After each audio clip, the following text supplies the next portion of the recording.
As the world's most powerful 9th Circle Grand Mage, I found myself helpless when facing the final demon god. This wasn't because I lacked strength, it was because I was chosen as a hero candidate alongside the warrior. Yet I willingly gave up the holy power capable of slaying the demon god to the warrior. Back then, I thought the righteous warrior would better lead us to victory, but now I realize I was wrong. Along our journey together, I discovered this warrior had a screw loose. He would only act on his sense of justice, stubbornly going his own way. When facing villains who could have been dealt with in one strike, this goody two-shoes deliberately let them escape. He completely rejected all my plans, saying he didn't want to use schemes and tricks to win. Instead, he insisted on facing the demons in honorable combat. Due to his brilliant decisions, we lost countless companions. Before we even faced the demon god, he was hoisted by his own petard. Facing the demon god and his overwhelming army of monsters, my companions could only place their hopes in me. One by one, they charged forward, sacrificing their lives to buy me time. Finally, after the last companion sacrificed themselves for me, I completed the 9th Circle Grand Magic. But sadly, even my strongest attack couldn't slay the demon god, though I had anticipated this outcome. But if I were to die like this, how could I face my companions who went ahead of me? I had no choice but to rely on the evil power that all mages feared, sacrificing all life in the world to cast the soul-devouring power capable of defying heaven's will. But it seems I couldn't complete even the final step, until the demon god's giant hand came crashing down. I still regretted not being able to kill that warrior myself, and when I opened my eyes again, I found myself back home, 20 years in the past. Seeing this, I couldn't help but grin. That legendary regression magic, with no known formula and only a 1% success rate, had actually worked. But then I suddenly realized why there were bandages on my head. The butler explained, "Young master, did you get your brains knocked loose or something? You went begging Eileen not to break off the engagement, and ended up getting beaten up." This instantly reminded me of my shameful past. Eileen was the young lady of the Lindell Dukes family, my fiancée until I was 20, and I was the notoriously useless young master of the Walpurgis Marquis family. Back then, my weak and incompetent personality was the type Eileen hated most. But now I know there was another reason for her breaking off the engagement. After the butler left, I thought again of that warrior. This time, I won't make the same mistake again. Meanwhile, the butler who had left went to find my father, the Marquis. Father, hearing that I'd woken up angry, declared he'd break my legs if I went after the Duke's daughter again. But the butler said the young master had no such intention. If he did, I would certainly tell you. And how should I put this? The young master seems quite angry. Meanwhile, I summoned magic circles in my room. I successfully cast regression magic to return 20 years into the past, to win the next battle against the demon god. I must prepare from this very second. Now I'm ready to try something I didn't dare attempt in my previous life. Every mage forms a mana core in their heart, but what I'm going to do is create 12 circulation points throughout my body. This way, not only will I not need to train, but massive amounts of mana will circulate within my body at all times. To face what's coming, this must be done. Fortunately, I succeeded despite the risks, and by chance, I even advanced to the 4th circle. Then, I tried casting multiple spells, but could only manage 2 simultaneously. That's the limit for me at 4th circle right now. Just then, Father suddenly pushed open the door, saying he knew about the embarrassing things I'd done and would break my legs. I hurriedly explained this was just part of my plan. I held up one finger and said, "Honestly, the Duke's family unilaterally breaking off the engagement is quite annoying." Father, seeing I seemed about to say something reasonable, sat down and let me continue.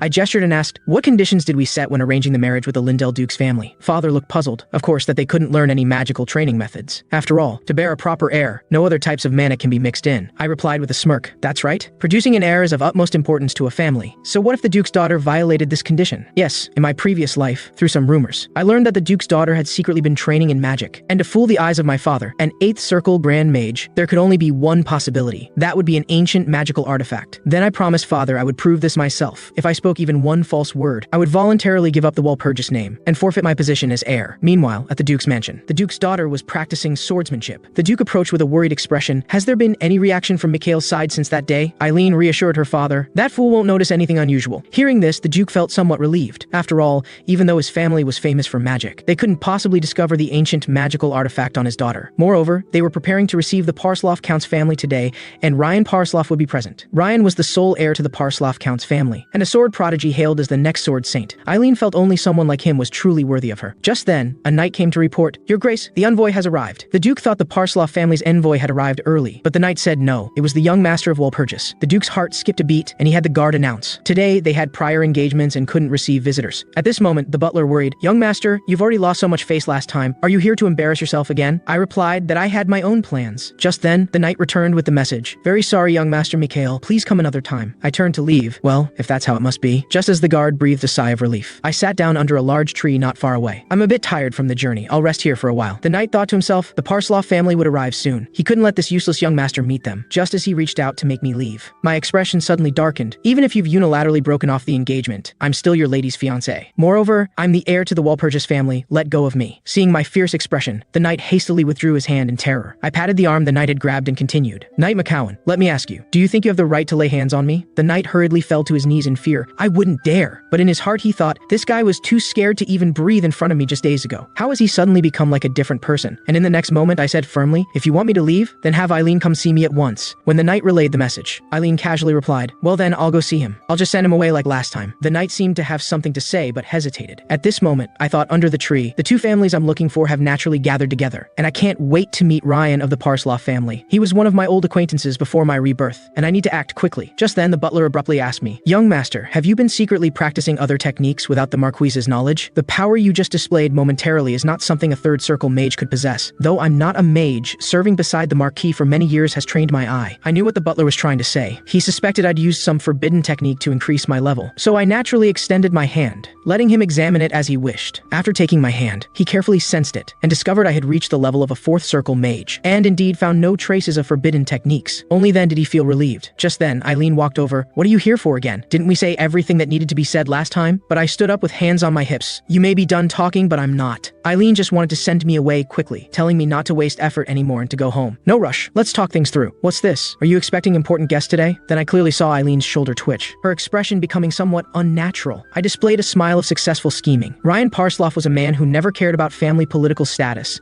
focused solely on sword arts. He probably had no idea what had happened with the family he was meeting today. But one thing was certain. He deeply despised those who broke their promises. If he learned that his potential fiancée had unilaterally broken off a previous engagement, he definitely wouldn't tolerate it, being someone with an overwhelming sense of justice. Seeing Eileen silent, I continued, you're right, we did mutually agree to break the engagement, but there's one premise, that there were no problems with the engagement. Then I gradually moved closer to Eileen. At this point, I just said I wanted to go into the Duke's mansion for a cup of tea. The knight, overzealous in protecting his master, pushed me, saying even as the Walpurgis heir, I couldn't be so presumptuous. This really made me laugh in anger. Are all Lindell family knights so ill-mannered? Eileen quickly ordered the knight to stop. The knight turned his head, about to say, but Eileen shouted, McCowan, don't make me say it twice. To gain my forgiveness, Eileen offered to invite me for tea in the Duke's mansion. The knight reminded her about the Parsloff family. We'll deal with that later. And so I successfully entered the Duke's mansion. I couldn't help but remark that this place hadn't changed. The butler was confused. Young master, isn't this your first time here? The way you sighed just now was like an old man who had seen much. This made me a bit angry. I wasn't that old. Then the butler worried about my safety again. The Marquis isn't here. What do you plan to do on your own? I turned my head with a smile. What are you saying? Aren't you by my side? You're more reliable than anyone. Soon I was alone with Eileen in a room. My first words were, you lied. You violated the agreement not to practice magic during the engagement. But Eileen was certain I was just putting on an act. She said if I had doubts, I was welcome to check myself. This suited me perfectly, though certainly not to check here. For the sake of fairness in this inspection, I want you to prove yourself in front of the arriving Parsloff Count's family. Eileen was first surprised, then angrily said, you have no right to demand this of me. But little did she expect I was prepared. I directly pulled out the symbol of our Walpurgis family. Holding this means every word I speak now represents the Walpurgis family's position. Likewise, Eileen's words must be accountable to her family. At this moment, Eileen stammered and dared not continue. The Duke, who had been eavesdropping at the door, couldn't stay still and pushed the door open. Eileen, don't say another word from now on. And my first purpose in coming here was to meet this Duke Lindell. He was the Empire's 5th-ranked knight and one of the 12 swordmasters, though he later lost everything to the demon god. He's essential talent for facing the coming crisis. The Duke asked in bewilderment, are you really Mikhail? I replied, the one and only. The Duke pondered, it seems it is you. Your build and personality are the same. Just the impression you give has changed. Could it be that Marquis Walpurgis found the dragon star for you? But I replied, I'd never even seen that thing. Father is too stingy. He won't even show it to me. The Duke empathized. Indeed, he was always like that, never showing his collections to anyone. Who'd have thought not even his own son, right? He's a Marquis now, yet still so miserly. Hearing my words, the Duke couldn't help but laugh. Didn't expect you'd be so much to my taste, boy. I felt the atmosphere was warm enough to get to the main point. So, what does your grace think about this matter? Unexpectedly, this Duke was quite the sly one, mockingly stating, we only proposed breaking the engagement because your character wasn't up to par, and insisting that Eileen hadn't trained in magic, saying she was one of the Empire's top 5 knights. How could she not know if her daughter was training in magic? Indeed, he couldn't possibly not know. Eileen might have just happened to comprehend magic training methods, and after discovering this, the Duke was weighing between his good-for-nothing future son-in-law and his daughter's sword talent, which was more valuable. And he had been emanating an oppressive aura since earlier. Most people couldn't think straight under such powerful pressure, but this intimidation wouldn't work on me. Facing this old fox, I decided to lay my cards on the table. Not long ago, when I sought out Eileen, she made a small mistake while I was pestering her, though just for a brief moment I saw something on her neck. What she wore on her neck, I think your grace knows very well. Though the old fox was flustered hearing this, he still tried to deny it. You might have seen wrong. I stood up to leave without another word. Oh right, I heard Ryan Parsloff is on his way here. I might run into him on my way back. At this point, Duke Lindell finally lost his composure. hurriedly calling for me to stop. I asked in return, "Are you ready to admit it?" Duke Lindell had no choice but to stop pretending. But what he said next made my jaw drop. "Can we pretend this never happened?" Only then did I remember. This Duke was famous for his thick skin. However, after negotiation, I got what I wanted and left with a satisfied expression. After I left,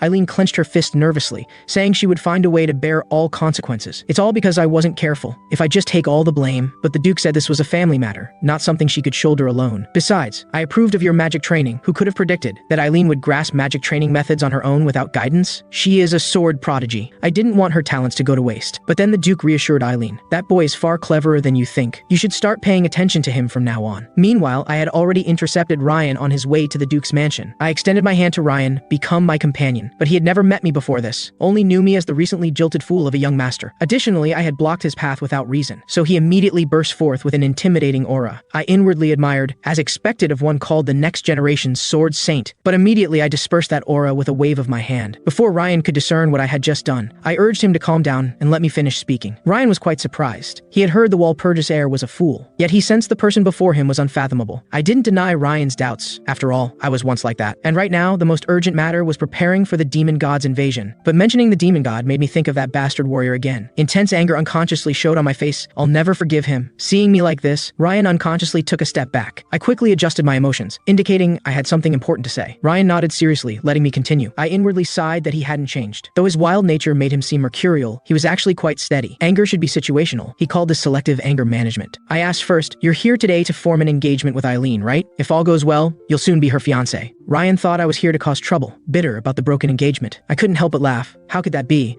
Eileen has no value to me now. But then I pointed at Ryan. "On the contrary, I'm interested in you." Hearing this, Ryan quickly distanced himself. I hurriedly explained I liked women. "I only meant I want you to be my companion." Ryan was stunned. "Seems you're not a fool, but a madman." Looking at Ryan's face, I couldn't help but recall that battle from my previous life. Ryan had destroyed the demon god's 3rd Legion with all his might, personally killing the Legion commander, the Mad Hajam, but this also left him with irreversible fatal wounds. In his final moments, he called me to his side, asked me a question. "Mikhail, could you really not have become the warrior then?" And this time, I wanted to invite Ryan to fight alongside me again. Who knew the current Ryan wouldn't believe any of this? Isn't that holy theocracy always causing trouble with meaningless prophecies? Warriors and demon gods don't exist. We're in peaceful times. Yes, before the demon god became a threat, there was a prophecy, Cassandra's prophecy. This prophecy was spread to every corner of the world by unknown means. But initially, everyone ignored this prophecy. I knew I couldn't convince Ryan to accept all this at our first meeting. I said believing wasn't important. What mattered was becoming companions. But Ryan still thought I was talking nonsense, and made to leave. But my next words stopped Ryan in his tracks. The Moulier Aurora training method. Even as the new generation sword prodigy, you can't progress smoothly everywhere. Yes, it was around this time. Ryan had hit a bottleneck in his sword training, not because his Aurora training method was weak, but because it was incomplete. Sure enough, hearing me be cryptic, Ryan grew impatient, asking what I meant. I calmly stated my condition. "If you accept my proposal, I'll tell you the complete Moulier Aurora training method." But hearing my words, Ryan still clearly didn't believe. He had barely managed to find one of Moulier's journals by chance, and even that was incomplete. I stated that the remaining parts of the Moulier Aurora training method were indeed in my possession. To obtain it, he would have to agree to be my companion. Ryan had no choice but to stay, but he was curious about one thing. "You say you don't care if I form marriage ties with the Lindell family, but that doesn't mean your family doesn't care." I chuckled. "Aren't you underestimating the Walpurgis family?" Hearing my confident yet somewhat arrogant words, Ryan felt this guy somehow suited his taste. "Though my first impression of you was terrible, now you're not so bad." However, despite saying this, he needed to verify the authenticity of the Moulier Aurora training method. So I directly led Ryan to the training ground, asked him to demonstrate the Moulier Aurora training method. Indeed, as the book said, special marks of the Moulier Aurora training method began appearing on Ryan's skin, but they weren't very clear, converting about 50% of the aura power, while the true Moulier method could raise this value to 70%. Then I picked up a sword and took a light breath. The next moment, Moulier's marks began appearing on my skin. Seeing this scene, Ryan collapsed to the ground. A skill only swordsman should know was being used by a mage. Unfortunately, I could only maintain this training method for 30 seconds. But this made Ryan question everything. He asked if I was really a mage, and I said it didn't matter. Now you should believe I know the complete training method, right? Unfortunately, Ryan was too shocked to see clearly. Ryan lost composure and shouted, "Can't you just tell me the complete method?" And before hearing my reply, dejectedly thought I wouldn't easily share such precious training methods. Unexpectedly, I replied carelessly, "Sure, if you want to know, I'll tell you. But it's not convenient here. Come find me at my home later." Actually, this training method originally belonged to Ryan. In my previous life, knowing he would die, he passed the complete method to me. Now it was just returning to its rightful owner. But even after I'd walked far away, Ryan remained stunned in place. Just as I was about to exit the Duke's mansion, I saw the Duke had been waiting here for some time. I couldn't help but marvel at what an old fox he was. He must have seen that whole scene. Unexpectedly, the next moment the Duke bowed and apologized, saying his family was in the wrong and he would fulfill any compensation I wanted. I also politely apologized for my sudden visit today, wished Miss Eileen and young Master Ryan a good outcome, leaving the Duke speechless. He couldn't help but say sarcastically, "Why do I feel this marriage has no hope now?" I smiled and said I had merely given Ryan another choice. Indeed, Ryan was cautious. He had always thought Eileen broke the engagement because I wasn't worthy. But this time, he had witnessed my strength and character firsthand. He would realize the rumors weren't true, and there were issues behind the broken engagement. But the Duke thought none of this mattered anymore. After seeing my performance today, he had someone he cared about more than Ryan. "Can we regain the Walpurgis family's trust?" I replied with a smile. "Of course, we welcome it any time with sufficient sincerity." Then I threw out an enticing condition. "What would you do if there was an excellent teacher who could guide Eileen's swordsmanship?" Hearing this, the Duke was tempted. Having witnessed my extraordinary understanding of swordsmanship today, he surely thought I had a formidable sword instructor behind me. And I added, "But this would be after our families reconcile." The Duke couldn't help but consider it seriously. "You're quite cunning, boy." As soon as I got home, my father ruffled my hair with praise. As expected of my son, who else could see through that old fox's trap? I gave an exasperated look. "That's not what you said before I left." Father hurriedly changed the subject to business. "Before you returned, the Lindell Duke's family sent word, saying they would visit personally to apologize. Seems they want to settle this privately and ask us not to make it public. After all, their family follows the spirit of chivalry. If this got out, it would be a huge blow to them." Father said with a smirk, "We can profit greatly from this." He had long disliked the Lindell family's arrogance. Then Father asked what the Duke and I had discussed. I said nothing special. They just asked if they could regain the Walpurgis family's trust, and I said yes, as long as they show sufficient sincerity. Father was satisfied with my handling. Good. Regardless of your actual feelings, not showing them was wise. I quickly seized this opportunity to propose to Father. "Please let me take full responsibility for this matter." Father hesitated, but agreed to my request, since I had merit in this matter. If not for me, the whole family would still be in the dark. Finally, as I turned to leave, Father suddenly called out to stop me. "Mikhail, you did very well today." Father was very pleased. That child who never understood things since young seems to have grown up, and Father stood by the window, becoming proud again. How should I let others know I outfoxed that old fox? Meanwhile, I pondered more important matters. In my previous life, though Walpurgis was the Empire's strongest mage family, their reputation was ruined overnight. For such a stable and powerful family to fall, there was only one reason: internal strife. The vassals argued daily to gain higher positions, and I was used by them, indirectly causing the family's decline. And the biggest instigator was Viscount Nostra. Thinking this, I called out to the butler behind me. "Could you ask Viscount Nostra to see me? He's probably waiting for me to call him." In my previous life, this guy not only incited family strife, but also taught me unorthodox training methods to reach third circle, causing me to hit a bottleneck despite my high talent. With no choice, I had to abandon my original power and retrain all magic circles. And because he was once Father's comrade in arms, even at the end, Father couldn't bring himself to deal with him, eventually leading him to make the family submit to the demon god. In this life, I won't let such things happen again. But I didn't show any of this. Instead, I said, "Before you become my teacher, I have a proposal. Let's have a duel under equal conditions. I don't mind learning from you. The question is whether you're qualified to teach me." Nostra asked, puzzled. "Didn't I help you form your third mana core that day? Isn't that enough?" I said it certainly wasn't enough. "I want you to prove your worth." And I made a declaration in the name of Walpurgis. If he won, I would become his disciple. Otherwise, you'll become my disciple. And without any thought, Nostra agreed without hesitation, actually already rejoicing inside. Though fighting at the same level might sound disadvantageous to him, the gap between 7th and 4th circle was enormous. After I left, he completely exposed his ambition. He knew becoming family head was impossible, but he coveted a position even the head couldn't touch, never expecting the opportunity would come so easily. And just as he was getting carried away, little did he know he had already stepped into the trap I'd carefully laid. Soon the butler came panting to my room. He had learned about my planned duel with Viscount Nostra, who spread the news was obvious. He spread it so quickly, seems he's afraid I'll back out. I calmly told the butler to calm down, but the butler couldn't stay calm. "I heard if you lose, you'll become his disciple. That would only increase his power." I didn't deny it. "But why are you so sure I'll lose?" I'll never forget how Nostra submitted to the demon god's followers in my past life, and I must do this to lure him in. Then I seriously asked the butler, "Do you know why Nostra can remain in the family despite his arrogance?" The butler thought, "Because he and the Marquis have been friends since childhood." Yes, Father values relationships deeply, so he won't move against Viscount Nostra first. So I must be the villain, using this wager to keep him in check. Wagers between mages carry the power of words, thus they're bound by magic. In other words, if one wins the wager, the victor has absolute authority. But hearing my words, the butler silently pulled out a resignation letter. If I keep listening, I might get a stomach ache from anger, so I plan to resign. I waved my hand and burned the resignation letter in the butler's hand, asking the butler to trust me once. His 7th circle was obtained through unorthodox methods, so his power is unstable, meaning he can imitate a 7th circle mage's presence, but can't win against an equal level mage in actual combat. Unexpectedly, hearing this, the butler started searching his pockets again. I said even if he produced 100 letters, I wouldn't accept his resignation. Afterwards, I went to find Father again, hoping he could be a witness to this match. As expected, Father was also angry, and said he would break one of my legs. I told Father frankly I didn't plan to lose. "Isn't betting for winning? I want to win this duel, and make Nostra my disciple." I'd hoped to use these words to move Father, but unexpectedly, Father pulled out a stick, determined to break his rebellious son's legs. I had to try to continue convincing Father. "Viscount Nostra is our family's vassal, right? Then, as the family heir, is it wrong to discipline a family vassal?" The stick in Father's hand was already making sounds. "Have you thought about what happens if you lose? Or what I'll do to you?" Finally, I had to promise Father, for the family's peace, if I lose, I'll offer up one leg. Soon I arrived early at the magic practice room and first tested out some magic. As I gently extended my hand, a magic missile shot forth. The magic missile followed my hand, changing directions at will. Though this was only a first circle spell, that was because its weakness was lack of precision. For someone like me who could freely change its direction, its power could rival that of a fifth circle spell. Then I softly spoke, "Explode." In the next moment, the magic missile exploded right above my head. But this was just a test. What I needed to do was far beyond this. Soon Viscount Nostra arrived. The Marquise had also just arrived. As the Marquis took the main seat, the wager officially took effect. The Marquis then raised his hand. Magical chains wrapped around, sealing Nostra's power at the fourth circle. Nostra raised his hand first with a slow spell, trying to slow my speed and gain the initiative in battle, while I casually cast a confusion spell, interrupting Nostra's spell and making him step back. Nostra demanded to know how I learned this skill, because confusion magic was among the most difficult fourth circle spells. I told him he didn't need to know. Nostra immediately attacked again, multicasting Fireball and Windcutter, then simultaneously using Earthbreak, making the ground beneath me crumble, destabilizing my stance, but I effortlessly cast a mana barrier, blocking all the spells. Normally, Nostra would be right. At fourth circle, I shouldn't be able to easily block these attacks. But unlike swordsmanship, magic was an unfair discipline. No matter how hard one tried, the gap in swordsmanship depended on physical ability and spiritual power. But magic only required a mind skilled at calculation. Thinking this, I cast the magic missile I had tested earlier. But unlike the test, this time it was multiple launches. Instantly, countless magic missiles rushed toward Nostra. As a seventh circle mage, Nostra immediately saw the many techniques mixed in: free control, multicasting, multiple explosions, and dozens of other techniques mixed together. Was this something a fourth circle mage could do? Nostra could only desperately cast shield to defend. But under my second explosion, his shield instantly shattered. The enraged Viscount demanded to know what methods I used, saying these weren't techniques someone of my level could use,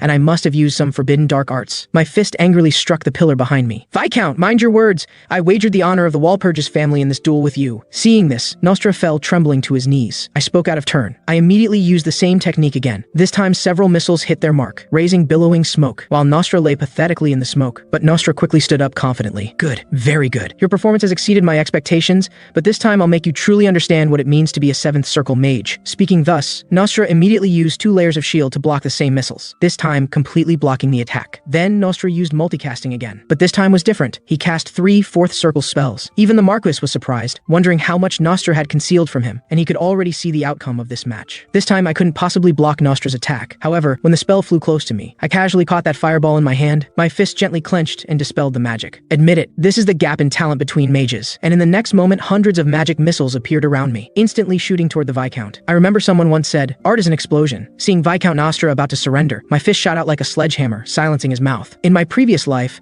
I made a wish list of things I wanted to do before death, and one wish was to execute this traitor with my own hands, seeing that if I continued, Nostra might really kick the bucket. The frightened Marquis hurriedly came down from his seat to stop my finishing blow. At this moment, I could no longer control my emotions, shouting, "How can I stop? I haven't heard him surrender yet." But Nostra had already been beaten speechless. I just begged Father to let me throw one more punch, but Father said if I hit him again, he might have to hit me. Finally, the Marquis had to cast teleport under Nostra, teleporting Nostra to safety. Seeing me calm down, Father called my name. "I had no idea your strength had grown to this level without my noticing. The technique you briefly used just now came from a mage known as the Twilight long ago, didn't it?" I said it was just a coincidence, but Father clearly didn't believe it, and I knew what Father wanted to say. Long ago, there was an apostle mage, a tragic figure who was ostracized by other mages and silently disappeared from the world. I had to tell Father frankly, "Don't you think you underestimated me before?" Father thought for a moment and said, "Indeed, even for an apostle, to make it work perfectly, the user would need unprecedented magical talent." Then Father looked at me intently. "So what exactly did you want to express to me through this duel?" I knew Father had clearly seen something. Even if you wanted to choose a teacher, there was no need to do it this way. I had to confess to Father that I wasn't acting on impulse. "Father, you never thought of abandoning Viscount Nostra because of your friendship, right? But his growing ambition must be controlled by someone. So from now on,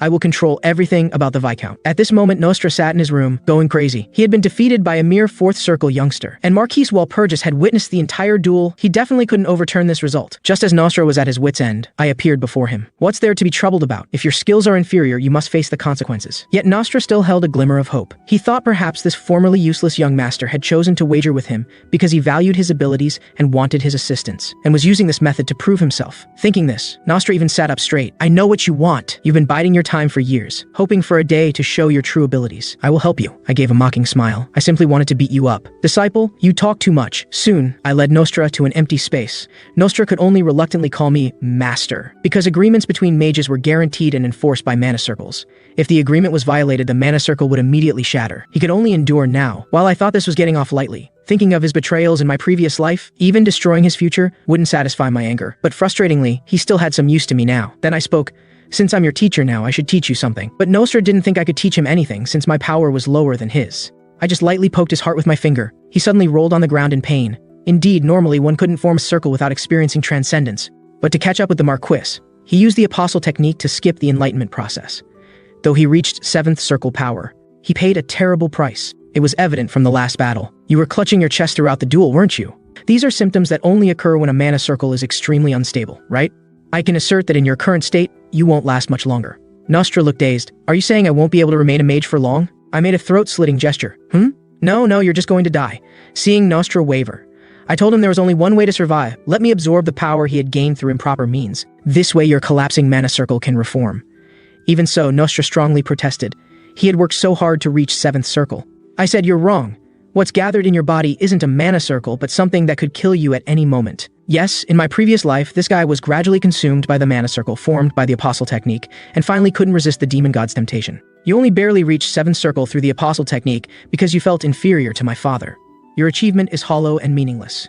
Do you think father didn't know about your impatience? Hearing me mention the Marquis, Nostra's expression finally showed some emotion. You mean, His Excellency, the Marquis knew all this? That's right, father knew everything. You should understand what I mean. Now you know how ridiculous it was to try to use me to control this family. At this point, Nostra finally showed remorse. The reason the Marquis never exposed him was that he truly considered him a friend, even though he had designs on the family. Finally, Nostra accepted my proposal. After my operation, my power reached 5th circle, and Nostra's power was reduced to 5th circle. But there was still no room for relaxation. According to the prophecy's timeline, the demon god's revival should be in 7 years. Back then, humans ignored that prophecy, with tragic results. Even though the demon god's army didn't arrive at full strength, no one could handle them. Until the demon god killed the Empire's 7th knight Kelbion the Iron Wall with one punch. Only then did people realize the gravity of the situation, but it was too late. So after the demon god had occupied half the Empire, the temple hurriedly selected warriors to form a demon god subjugation army. Yes, the subjugation squad I was in, Argo, that unbelieved prophet Cassandra was 2 years younger than me. She should be 18 now. They say because no one believed her words then, she ran away from the temple alone. At this moment, the butler came to the room, saying there was a visitor. I knew without guessing it was Ryan. Sure enough, as soon as he saw me, he pressed me for the training method. I indicated that before that, I wanted to add one condition. Hearing this,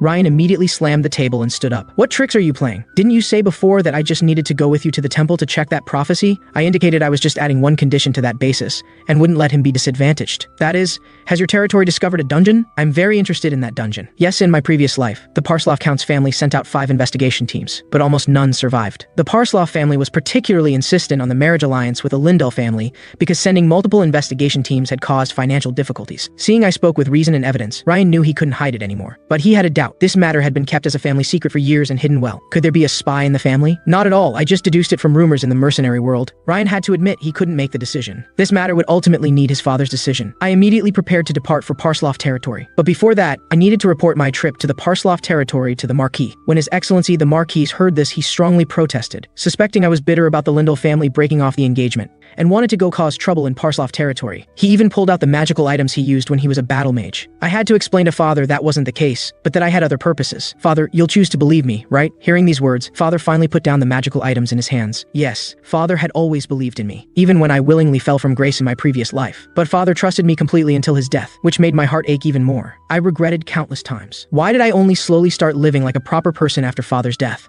This was also one of the reasons I gave up becoming a hero, to stabilize Father's emotions. I revealed that this was also part of dealing with the Lindell family matter. Then Father let me proceed freely. At this moment, I suddenly felt another magical fluctuation in the room. Father, did you arrange to meet someone else? Father glanced. No. Did you see something? I indicated I must have been mistaken. Not long after I left, the butler emerged from the room. The Marquis glanced, though just for a moment, he seemed to detect your presence. As the butler who has been observing that child, you must have some findings. The butler indicated that the young master had indeed undergone dramatic changes recently. He's become more carefree, and his ability to use magic has greatly improved. But I can guarantee he hasn't used any dark arts. The young master may have just discovered his talent a step late, though sudden awakening isn't strange in the Walpurgis family. After all, the current Walpurgis family has inherited the will of generations of ancestors. The Marquis sighed. The potential passed down through generations, huh? After Ryan and I prepared the carriage, the butler came running over out of breath. I asked, "Your health isn't good. Why do you insist on coming?" The butler indicated it was the Marquis's orders. I watched the butlers act helplessly.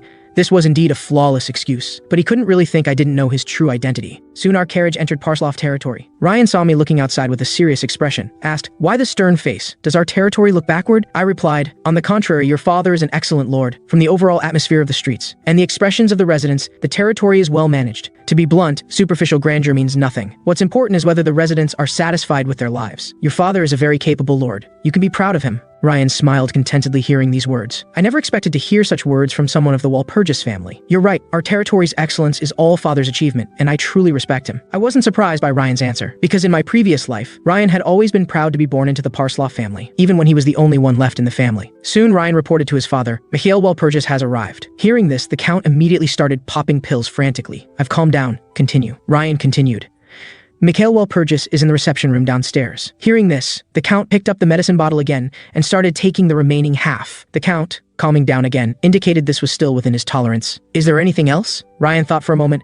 "Nothing except the small matter that he discovered we have a dungeon in our territory." Hearing this, the Count's face immediately darkened and began searching in his chest. "Anyway, I've been head of the family long enough. These old bones should retire." His reaction wasn't actually excessive, because the Walpurgis family status was much higher than theirs. If they discovered the dungeon in their territory, the dungeon would certainly be taken away. Ryan said, "He doesn't want to take the dungeon away. He even said he wants to help us. And he'll tell me the complete Moulier Aurore training method." Hearing this, the Count hurriedly stood up. "Are you sure?" Ryan answered, "Yes. Though he only showed me briefly, it was really impressive. And I've made a pact with him. You should know how powerful a mage's pact is." Hearing this, the Count began thinking seriously. He's actually offering the precious Moulier method as a condition. What could be in that dungeon? Thinking this, the Count immediately stood up. "I need to talk to Mikhail Walpurgis personally." As expected, I soon got the Count to agree, because my condition was personally clearing the dungeon within one day. The dungeon the Parslov family had concealed for years was actually a place I had been before, and in my previous life, our squad had obtained the final divine artifact, Set Storm. This divine artifact could have been a great help in fighting the demon god, yet it was wastefully squandered by the warrior. So in this life, I must become its master and unleash its true power. Just then, Ryan recklessly tried to rush into the dungeon. I quickly cast a stop spell on Ryan. Traps had been laid starting from the dungeon entrance. Rushing in like that would instantly disqualify you from entering. Then I raised my hand and cast a fireball. At the moment it rushed through the door, an invisible barrier was shattered. Thus, we successfully entered the dungeon's interior. Ryan curiously examined the surroundings, puzzled that the dungeon seemed new. I explained that time was frozen here, maintaining its state as if just built. Thinking to myself, if he knew, he'd be even more surprised that such a huge dungeon was built all at once. Just then, I reached out to block their path. There was a goblin army ahead. Ryan suggested going back to gather soldiers, but I stopped him. "Ryan, remember, this is just the first checkpoint, and this was built for solo conquest from the start." After speaking, I started scraping powder from the wall with a dagger. Ryan wondered what I was doing. I showed the powder in my hand. "This is something that drives goblins crazy, and this gem powder also has substitution effects." Then I used magic to form the powder into small balls, and threw them forcefully toward the goblins. After a flash of brilliant white light, the goblins began killing each other. Yes, to conquer this dungeon, you need not just strength, but thinking. As long as you understand the goblin species and have insight into magic, you can easily pass the first level. Then I noticed a goblin corpse glowing. I pulled it out and looked. It was actually a dimensional pocket,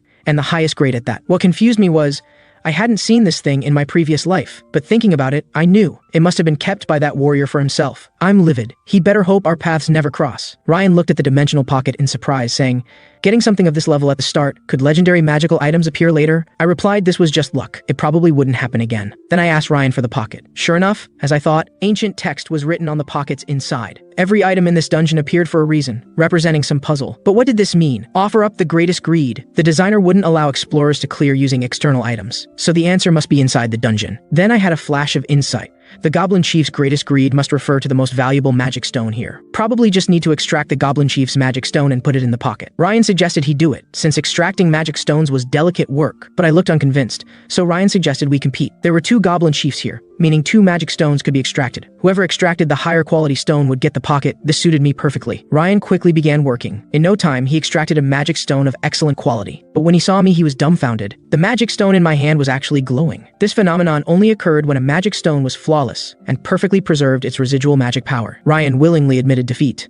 I threw the magic stone in my hand into the pocket. The next moment, the pocket burst forth with a pillar of light. A key appeared and formed an energy gate before our eyes. I pondered that because of that idiot warrior, we never saw this place in my previous life. Looks like we found a shortcut. Then I took the lead walking through the door. Ryan whispered to the butler, "What's the deal with Mikhail? He doesn't seem like my peer at all." The butler helplessly replied, "The young master is indeed as rumored." Ryan didn't expect the butler to speak so frankly. The butler calmly stated, "I'm only telling you this because the young master allowed me to say so." Ryan became even more curious about me. Most people would hide their embarrassing past. Could he be confident enough to face his former self? Then the butler added, "The young master changed overnight." Even I was shocked by how quick the transformation was. At this point I stopped, as another huge stone door appeared before us. Seems we skipped other checkpoints and came directly to the 4th level. I read the ancient text on the door. "Don't try to see through me." To be safe, I cast mind protection magic on both the butler and Ryan. As I stepped through the door, everything suddenly went dark.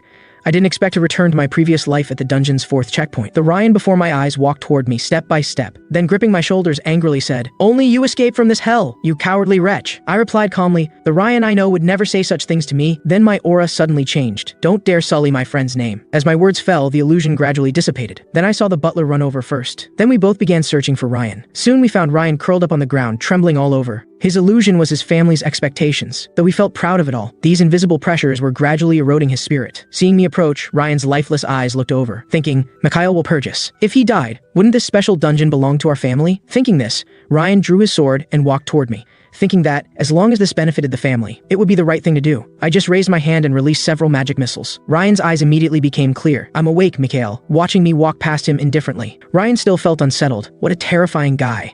As we slowly proceeded deeper, the surrounding mist grew thicker. I guess someone had arranged this specifically to meet me. Soon I saw a young woman sitting in a pavilion at the end, smiling at me saying, "I've been waiting for you for a long time." Just as the girl was about to introduce herself, I interrupted, "I know who you are, Set, the guardian of Storm, the first shard of the old god Asar. No need for trivial explanations, I've already proven myself. I believe I'm qualified to receive your reward." Before Set could speak again, I continued quickly, "Don't worry, I will fulfill your wishes. That's exactly why I'm here." Seeing that I knew everything, she proceeded directly to the final step. Soon following Set's actions, the magic circle on the table emitted a brilliant light. A mysterious necklace appeared before me. Set explained, "This is a divine artifact containing my power. As long as you wear it, it will be your spear and shield. It doesn't have a name yet, so let's just use my name, Set Storm." Looking at the necklace in my hand, I felt a pain in my heart. So this is the true Set Storm? But what I got in my previous life was completely different. What countless lives were sacrificed for in my previous life was actually a fake. Set noticed my confusion. If one hadn't reached this checkpoint, or hadn't found the divine hint in the 3rd level, it would mean the challenger wasn't qualified to receive the divine artifact. Because if it fell into the wrong hands, it would become useless. As I put on the necklace, my body suddenly emitted a brilliant light. At this moment, I discovered Set's body was gradually dissipating. Set indicated it was time for her to go. My task was to pass on the divine artifact. Since I've completed it, I naturally must leave. I pondered, could it be that the time-freezing magic surrounding the entire tomb has been dispelled? Then I looked at Set seriously.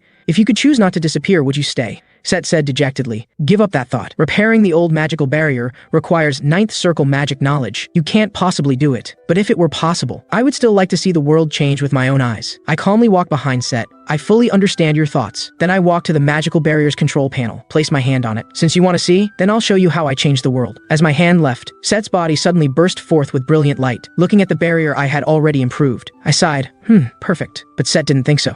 "Perfect my ass, what is this?" I thought Set was overreacting. "This is quite cute, and it's the only way to maintain minimum consumption." Set strongly protested, "Cute my ass." Despite how I look now, I was still an apostle who served a god. Then Set said, "Never mind that, are you a grand mage, even a 9th circle one?" "Not quite, I'm a genius, and a genius who will save the world." After returning from the dungeon, I began personally teaching Ryan swordsmanship. But I tormented Ryan to no end, because my teaching method was rather special, making him feel the flow of magic power while getting beaten up. Soon, Ryan was hit by another magic blast. Ryan cried in agony, "What madman created this training method?" This statement made my anger explode. "You jerk, isn't this what your future self created?" Then I had Ryan try circulating the magic power inside him. Ryan tried it, and indeed found his body wasn't as sluggish as before. Yes, having him circulate magic power to counter my magic was itself part of the training method. If you remember this feeling of magic power circulation, then you can naturally master the training method during practice. Under my guidance, Ryan grasped the training method much earlier than in his previous life. I looked forward to seeing the ultimate level of the Moulier or training method. After training ended, I began trying to use the divine artifact obtained in the dungeon. Set said proudly, "If you want to know, I can tell you, I've guarded it for so long I know it very well." But I said, "What you know, I know all of it, and what you don't know, I know that too." Yes, things of divine artifact level weren't as simple as they appeared. Soon under my guidance, a storm of magical power began swirling around the divine artifact. Before my rebirth, Storm wasn't mine. But due to a mage's curiosity, I often studied it. Then I made a hypothesis. Could I use it for my free circulation method? The free circulation method was my exclusive training method that could make magic power circulate throughout the body. What would happen if I added Storm to my circulation? Set was shocked. "Are you crazy? If you use Storm in your mana circulation, your body will be destroyed." However, The next moment, the surging magic power within me actually calmed down. Indeed, my research from my previous life was correct. Soon I created a mana circle using the magic power within Storm. Extended my hand to write out a 6th circle mage's spell. The next moment, cast the 6th circle magic fire field. Set was amazed. 6th circle. How did you reach 6th circle at your age? But she couldn't imagine I immediately wrote out a 7th circle spell. The 7th circle magic gravity activated with a boom. Meanwhile, without realizing it, Ryan had been learning the Moulier Aurore training method for a week and had completely mastered the training method. Looking at Ryan's current level, I believed he could possibly reach the master level in the coming years. Ryan asked what to do next. Should we go to the temple? Wasn't your original condition for giving me the training method to have me participate in the temple's hero recruitment? This made me recall immediately. I'd been so focused on getting the first divine artifact that I hadn't thought about that. Before going to the temple, I had to confirm the whereabouts of that prophet girl Cassandra. But how should I find her? Just as I was pondering, a guard came to report, saying there was a visitor, but the guard seemed very hesitant about me. I immediately guessed the visitor must be Eileen. This made me immediately pay attention. Meanwhile, in the reception room, Eileen wore a resentful expression, because she alone had brought humiliation to the entire Lindell family. She had to prove herself to her father.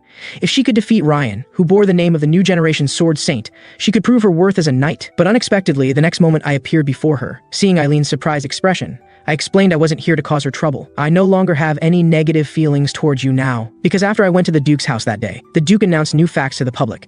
After negotiation between both families, the engagement was perfectly dissolved. And not because Mikhail Walpurgis wasn't qualified. I'm very satisfied with the final result. Though Eileen feels quite the opposite, right? Then I asked Eileen why she came here. Eileen awkwardly said, as a member of a sword arts family, I just wanted to see other families' swordsmanship. This gave me an idea. Eileen did indeed have talent for swordsmanship. Thinking of what would happen in the future, the more allies the better. So I immediately gave a sinister smile. Eileen felt a bit creeped out looking at me. Soon I slammed the table and stood up. You say you came here to see swordsmanship, which means you want to become stronger, right? Fine, I'll give you this chance. Soon I brought Eileen to the training ground. Ryan retreated in panic. My intuition tells me, when you make that expression, nothing good will come of it. And it was just as he expected. Eileen also joined the Devil's training. Eileen wanted to argue this had nothing to do with seeing swordsmanship. However, she then saw Ryan undergoing the same training. He was handling these attacks with ease, and both sides received the same attacks. I asked Eileen, have you seen enough? Eileen collapsed to the ground reluctantly. Yeah, not only did I see it, I was enlightened. Compared to her, Ryan is completely fine. Seeing Eileen's psychological defenses breached, my plan was half complete. Then I extended my hand to Eileen. Would you like me to introduce you to a good teacher? But the proud Eileen immediately rejected my suggestion, saying she didn't come here because she lacked a teacher. Besides, how could I, a mage, be qualified to judge a swordsman's training methods? Ryan, standing to the side, chimed in, Lady Eileen, you can trust his judgment. He was the one who first taught me the training method. Eileen's eyes widened in astonishment. Even if Ryan says so, could this mage really teach me the Moulier Aurore training method? To thoroughly dispel Eileen's doubts, I explained, while I cannot utilize the training method like you swordsmen, I understand its principles thoroughly, so teaching it poses no challenge. Eileen turned to look at Ryan's innocent yet determined expression, worried that she might eventually become like him. However, Ryan was the most accomplished swordsman of their generation, a master of training methods. If even he acknowledged this, then I must possess genuine ability. She apologized for her previous hastiness, concluding with a deep bow in my direction. This surprised me. I never expected such a typically proud young lady to offer an apology voluntarily. I extended my right hand to Eileen and said, let's forget about the apology and discuss that teacher instead.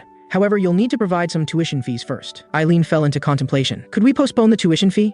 I'd like to meet the teacher first. I immediately refused. Who knows if you've inherited your father's habit of defaulting on debts? Payment must come first. Eileen patted her clothing. Then she produced a gem emanating purple light. Remarkably, it was a flawless mana stone. I hadn't expected her to possess such a treasure. This mana stone was intended for Eileen's negotiations with Count Parslov, as it could significantly reduce dungeon exploration difficulty, an exceedingly rare capability. Everything became clear to me now.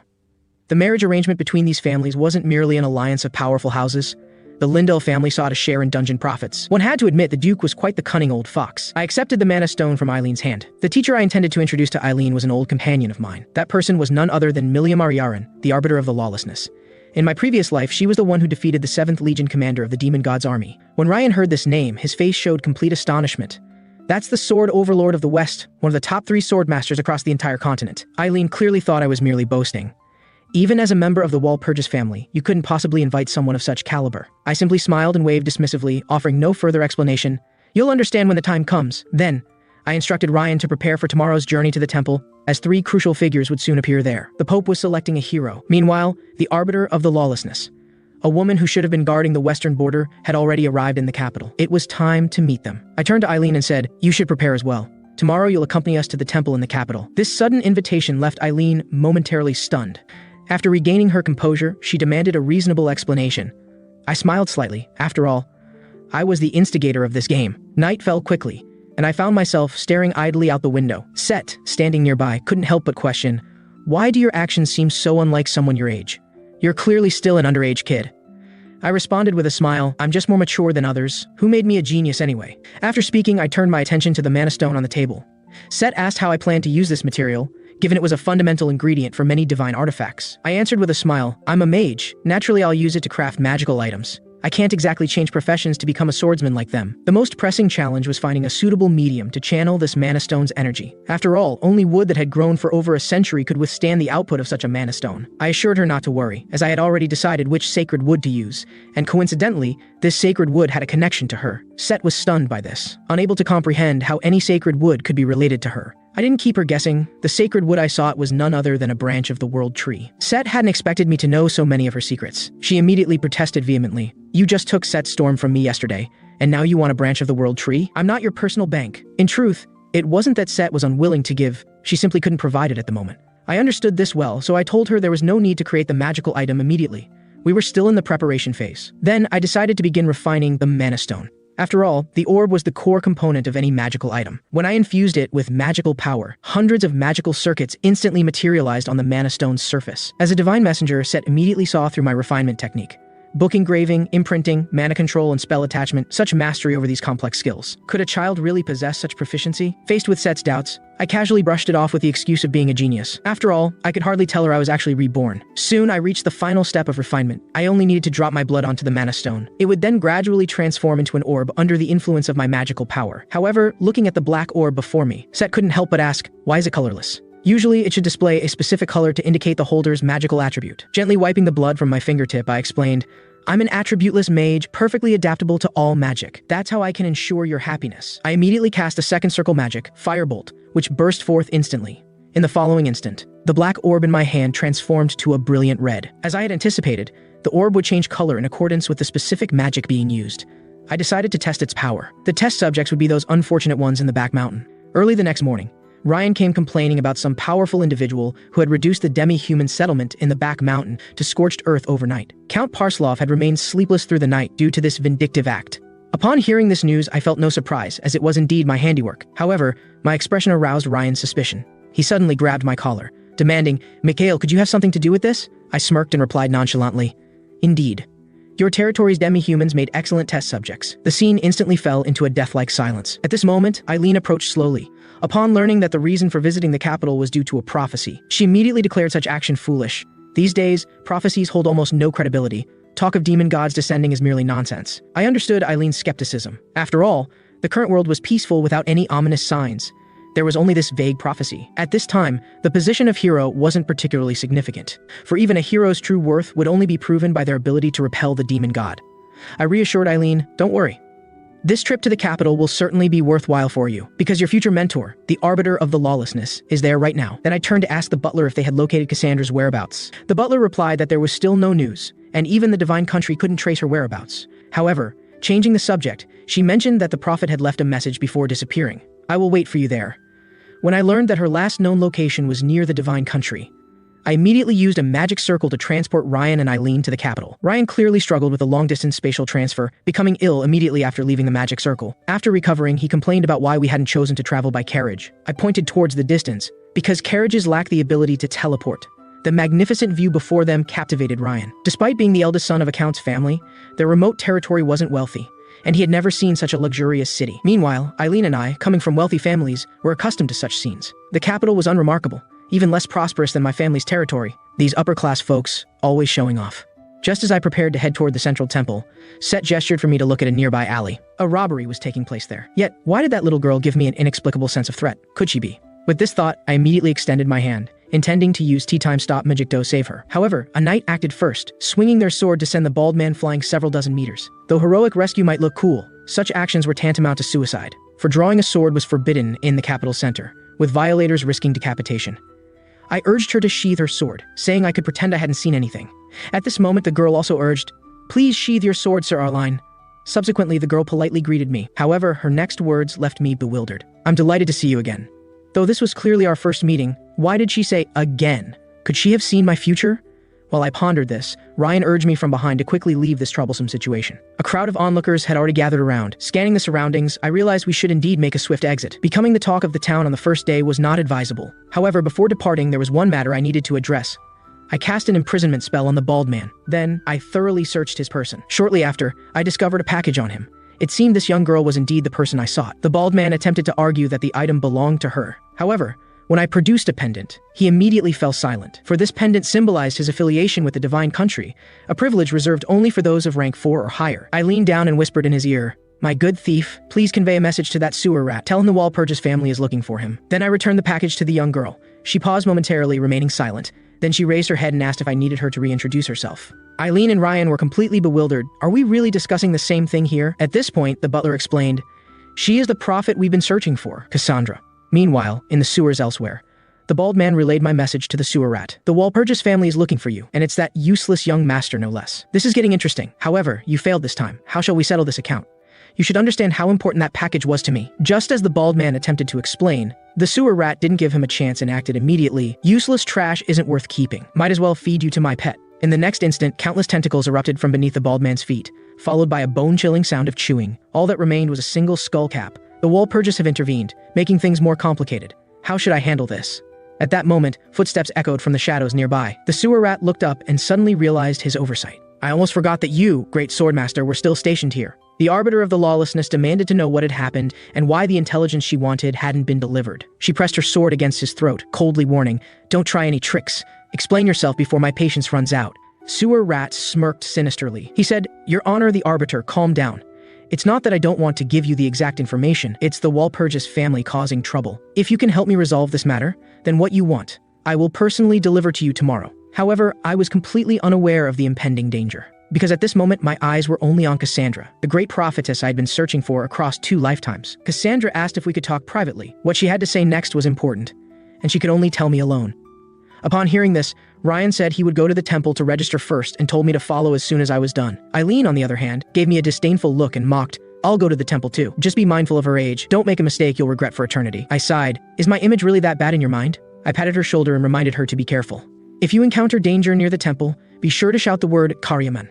After the 3 of them left, I turned my gaze to Cassandra and asked, "What did you want to tell me?" She clenched her fists, as if she had made an important decision. Then she shouted, "Mikhail, have you also received the blessing of prophecy?" It turned out that Cassandra had been able to see fragments of the future since she was a child. For her, it was like an innate ability. Sometimes she would witness the death of a friend. Other times she would see carriages overturning. Although she tried her best to prevent these tragedies each time, the outcome always ended in tragedy without exception. And this time, she had even witnessed the descent of the demon god and the destruction of the world. To prevent widespread suffering, she immediately reported this to the Pope. However, the Pope didn't take her prophecy seriously at all. He even directly expelled her from the temple. And so she endured 5 years of torment alone, carrying an indescribable hell in her heart. This pain constantly tortured her spirit. Finally, on the verge of a breakdown, a vague prophecy appeared in her mind. A man standing in the flames, believing every word of her prophecy without reservation. That man was you, Mikhail Walpurgis. After hearing this, I regretfully said, "I am not a prophet, nor do I have your abilities." Cassandra lowered her head in disappointment and whispered, "I see. I'm sorry for bothering you." Seeing her mood grow increasingly low, I gently stroked her black hair and comforted her. "Although I cannot foresee the future like you, I believe in your prophecy. Whether it's the descent of the demon god or the destruction of the world, I firmly believe it." At this moment, the grievances Cassandra had accumulated over the years finally turned into tears. She choked up and asked, "Why are you willing to believe me? Everyone else says I'm a liar." Indeed, she had never asked for much from anyone. The only thing she longed for was for someone to believe her prophecy. But I couldn't reveal the truth to her. I couldn't just tell her that I had been reborn after being killed by the demon god, could I? So I could only vaguely say, "I'm just a mage, curious about all kinds of mysterious things, especially fate and prophecy. I want to know if they can truly be changed." Hearing this, she happily wiped the tears from the corners of her eyes and said, "You're such a strange person, but I can feel your sincerity." After saying this, she tightly grasped my hand, expressing her desire to become eternal friends with me. And so, I successfully won the trust of the great prophetess Cassandra. Meanwhile, in the temple square, Ryan, his face red, was pleading with the staff to help him register as a hero. The staff member looked at him with an expression as if he were a fool. In times of peace, heroes weren't needed. He thought Ryan was either crazy or an idiot. At this moment, Ryan's face was as red as a monkey's bottom. He angrily shouted, "You bastard, you tricked me into becoming a hero, but you didn't show up yourself, making me lose face for the Parslov family." Eileen and the butler, who were standing by watching the commotion, didn't mind adding fuel to the fire. They kept cheering Ryan on from the sidelines. Just then, hurried footsteps could be heard from behind. Ryan thought it was me and immediately turned around with joy. However, what greeted him was a woman clad in iron armor, the sword master, the arbiter of lawlessness. She immediately drew her sword and declared, "Where is that child now?" Under the overwhelming pressure released by the arbiter, Ryan and Eileen were momentarily unable to move. Once they adjusted, they quickly drew their swords, ready to fight. Although they didn't know her identity, they were certain she was a master swordsman. The arbiter questioned them again, "Where's the child with the power of foresight?" It was then that Ryan realized she was looking for Cassandra. He coldly replied, "I don't seem to have any obligation to tell you." But before he could finish speaking, the arbiter teleported over and grabbed his head. "No obligation, huh? Then I'll give you one right now." With a loud bang, the ground was instantly shattered into pieces. This terrifying power left Eileen momentarily disheartened. But for Ryan's sake, she mustered her courage and warned, "This is the central temple of the imperial capital. If you dare to attack again, the Pope and the Empire will hunt you down indefinitely." However, the arbiter remained unmoved and sneered, "Little girl, have you forgotten that I wear a mask? No one can uncover my identity." She even added more brazenly, "Besides, a family like the Parslavs wouldn't dare to move against me. If the young master dies, they can just raise another one." Eileen hadn't expected her to be so arrogant, completely unyielding to both soft and hard tactics. Just as she felt at a loss, the scene from earlier suddenly flashed in her mind. She had just met the prophetess Cassandra upon arriving in the capital. Mikhail had also mentioned that her teacher was here. Could this mysterious sword master before her be the teacher she was looking for? Thinking this, she shouted, "Karyaman," as I had told her to do when in danger. Sure enough, the arbiter of lawlessness immediately abandoned her intention to kill Ryan. However, she redirected her killing intent toward Eileen. "You bastard, Mikhail, I curse you to choke on your water." As soon as these words were spoken, I finally returned. To save Eileen, I directly activated Circle Expansion, a spell that increases the number of circles in an instance. Even though I had broken through to the level of a 7th Circle Mage, I still couldn't withstand her attack. With just one slash, she sent me flying.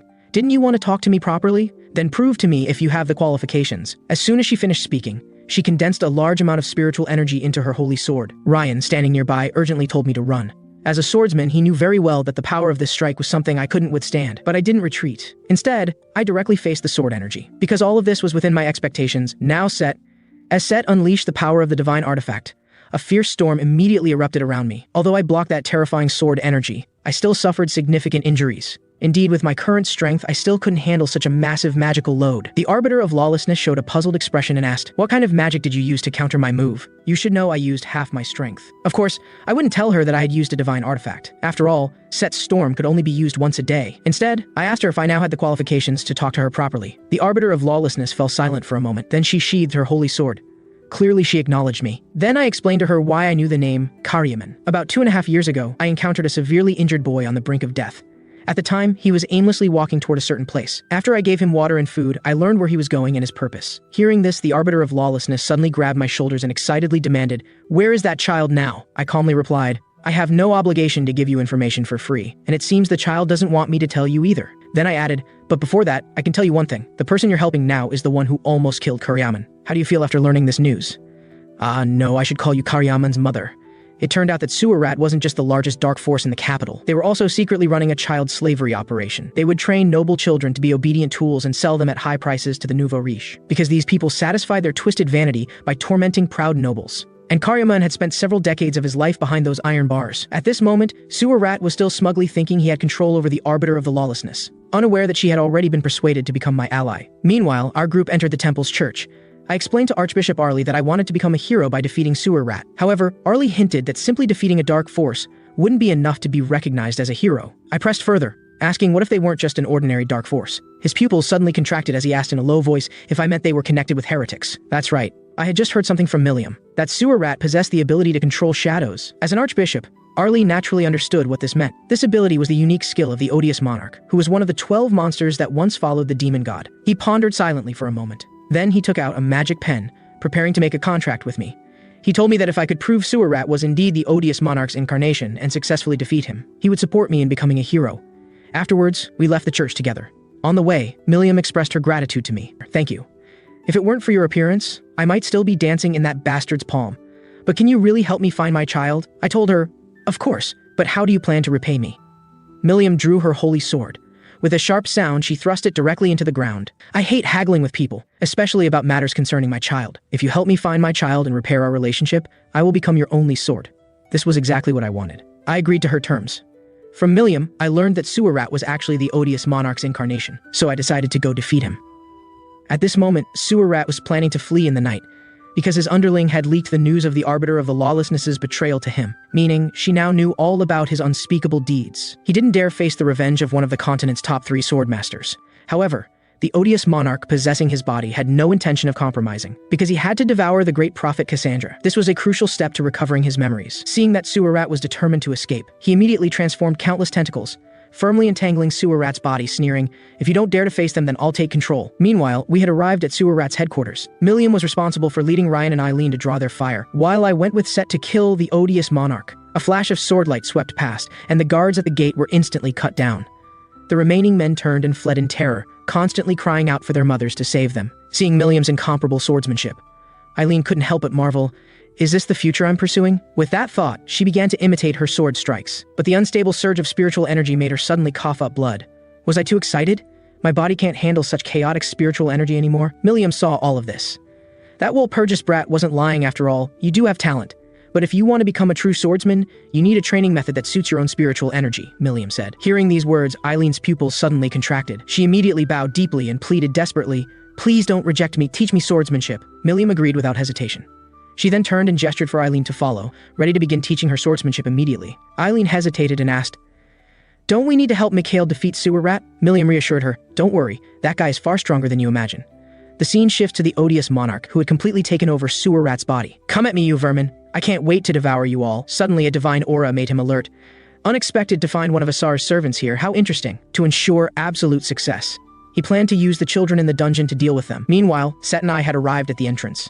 Using detection magic, I confirmed the odious monarch's location was in the dungeon where the children were imprisoned. This immediately gave me a bad feeling, and I was also very confused. Eating those children shouldn't benefit him, so why would he do this? After hearing this, Set immediately understood his intention. He was planning to use all these children as hostages. Soon I arrived at the secret chamber in the sewers. Upon hearing my footsteps, the odious monarch opened his eyes and said, "You finally arrived." He stood up and demanded to know where Cassandra was hidden, claiming he wouldn't harm me if I cooperated and would even release the children. Naturally, I didn't believe his nonsense. I gave him a cold glance, letting him interpret it himself. What made him so confident? Was it because of Asar's divine artifact? But the mark on his neck clearly showed he had already used that artifact today. The odious monarch believed I was merely bluffing, and my final trump card was just the divine stone beside me. With this thought, he reached behind himself. Where the children's prison cells were located, waves of dark energy emanated from his hand, instantly transforming into black tentacles that lunged at me. I immediately cast Shield. A golden light barrier blocked the tentacles' assault. The odious monarch smiled with satisfaction at the sight, saying, "You're even stronger than I imagined. Devouring you will surely make me stronger faster." Then his entire body released even more terrifying dark energy. To avoid distractions during the battle, I asked Set to protect the children while I handled the odious monarch personally. As I spoke, the tentacles had already approached right in front of me. I quickly used blink magic, teleporting above the tentacle's attack. In this brief exchange, I realized something. Although the tentacle attacks could still transform into various forms like in my previous life, their power was notably weaker, indicating that this odious monarch wasn't in his complete form and surely hadn't recovered all his memories. I immediately multicast Wind Cutter, perfectly blocking all the tentacle attacks. The power I displayed took the odious monarch by surprise, but when he saw Set fully focused on protecting the children, he smiled sinisterly and said, "You brat, without the storm's protection, how many more of my attacks can you block?" His fingers curved slightly. The next second, all the tentacles instantly transformed into giant black maws, seemingly ready to devour me whole. Seeing this, I immediately cast Blink in haste, instantly appearing before the odious monarch. "Fool! You think getting close to me will help you?" As his words fell, a tentacle pierced straight through my chest, but this was exactly the opportunity I had been waiting for. I seized the moment to strike his face with my palm, while silently reciting the eulogy of charity. It was a long-forgotten passage that was once the best weapon for slaying demon gods. However, centuries of neglect had gradually weakened its power. Yet the demon god's greed for this world never diminished, and this eulogy of charity was an imprint carved by the previous hero with his own life. If I could touch his soul with magic and deeply engrave the eulogy within, I could completely eliminate him. "Be gone, the odious monarch Beelzebub," I said, while firmly gripping his face. The odious monarch stared at me in shock, asking incredulously, "How did you know my name?" I gently clenched my fist, and he was instantly crushed, transforming into a pool of black liquid. But at this moment, Set showed a worried expression, because destroying a monarch-level demon without preparation would inevitably bring greater calamity. The odious monarch had turned into black water, but now transformed into an egg. Humiliated by this, the odious monarch immediately decided to trigger a massive disaster, wanting to take the entire city down with him. He mocked me, saying I would pay the price for my rash actions. To this, I just smiled confidently and said, "You don't really think I killed you without any preparation, do you?" After speaking, I began drawing a magic circle on the ground. Moments later, a complete magic circle appeared beneath the odious monarch. However, he paid no attention to it, immediately recognizing it as merely 7th circle magic, knowing that breaking a curse would require at least an 8th circle mage's power. Theoretically, with my current strength, I indeed shouldn't be able to break such a curse, but in my previous life, I was the world's strongest ninth circle Grand Mage. Such curses could be easily broken with just a brief analysis. After all, curses are just a branch of magic, and whether magic works in reality depends on the application of rules and formulas. Casting magic is like solving a math problem. It requires a series of calculation and solution steps. What I needed to do now was reverse this process, returning the magic to its initial state. Before long, the giant egg collapsed into a large mass. Though the curse couldn't be completely removed, it wasn't a major issue since its power had been significantly weakened. Besides, I had already arranged for sword masters throughout the city to handle such situations. As the hideous monarch roared, "Die!" the situation became more tense. His heart began beating violently, as if it would burst from his chest. Then a surge of dark energy suddenly erupted upward. I took this opportunity to plunge into the dark energy. I needed to confirm something, as chances to resist demon curses barehanded were rare. Meanwhile, above the city, the dark energy that had burst from the ground was spreading a cursed aura in all directions. Watching this scene from nearby, the butler couldn't help but sigh. Young master is such a worry, giving an old man like me so many tasks. Behind him, Milliam asked curiously, "Why do you stay with the Walpurgis family? Does Mikhail know about you?" The butler waved his hand dismissively. "We'll discuss these matters later. Let's focus on the current problem." After speaking, he extended his hand toward the dark energy, signaling Milliam to follow his instructions. Milliam nodded slightly, indicating she would comply. She smiled. "This reminds me of those times long ago." In the next second, a brilliant flash of light swept across, cutting the towering dark energy in half. The scene shifts to outside the Divine Country's church. The Archbishop held my hand with a beaming smile, saying, "I never expected you to resolve this so quickly and without any damage to the city." However, I reminded him, "Do you remember our agreement?" Arlie was momentarily stunned, then smiled and said he certainly remembered, assuring he would publicly support me during the hero selection. He also revealed that the Empire had already set their sights on a man they planned to soon select as hero. This didn't surprise me, as I knew exactly who this person was, none other than that bastard Siegfried Sigurd from my previous life. While I was lost in thought, Eileen's voice suddenly came from beside me. She said, "Thank you for helping me find a teacher, but I have to go now. There's someone I need to find." I understood she had come to bid me farewell. Then Eileen turned around awkwardly, apologizing for breaking off our engagement earlier. Looking at her shy expression, I smiled gently and said, "As I said before, I no longer have any feelings for you now. Do as you please." Hearing this, Eileen confidently told me to wait and see, saying that next time we met, her swordsmanship would surely surpass my magic. Just then, Milliam came over. I knew she had come to ask about her son's whereabouts, so I reassured her, "Don't worry, I'll keep my promise. I'll tell you where your son is now." Kariaman is now with the Condor Mercenary Corps. She was stunned by this news, because joining the Condor Mercenary Corps meant abandoning everything from the past, both name and former life. Kariaman has chosen his own path. Is it really right for me to seek him out now? Hearing this, I couldn't help but roll my eyes. Just moments ago, you were desperately asking about Kariaman's whereabouts. Now you're hesitating. What's the meaning of this? Milliam felt she had failed in her duties as a mother, bringing only harm to her son, so she wasn't sure if she still had the right to see him. I smiled slightly and said, "Even if a child abandons their parents, parents can't abandon their child, right? So I think you should go talk to him." After speaking, I gently placed my hand on hers. "This is medicine I prepared for Kariaman. Please take it to him." Convinced by my words, Milliam clenched her fist. "You're right, young Walpurgis. I can't give up on my child."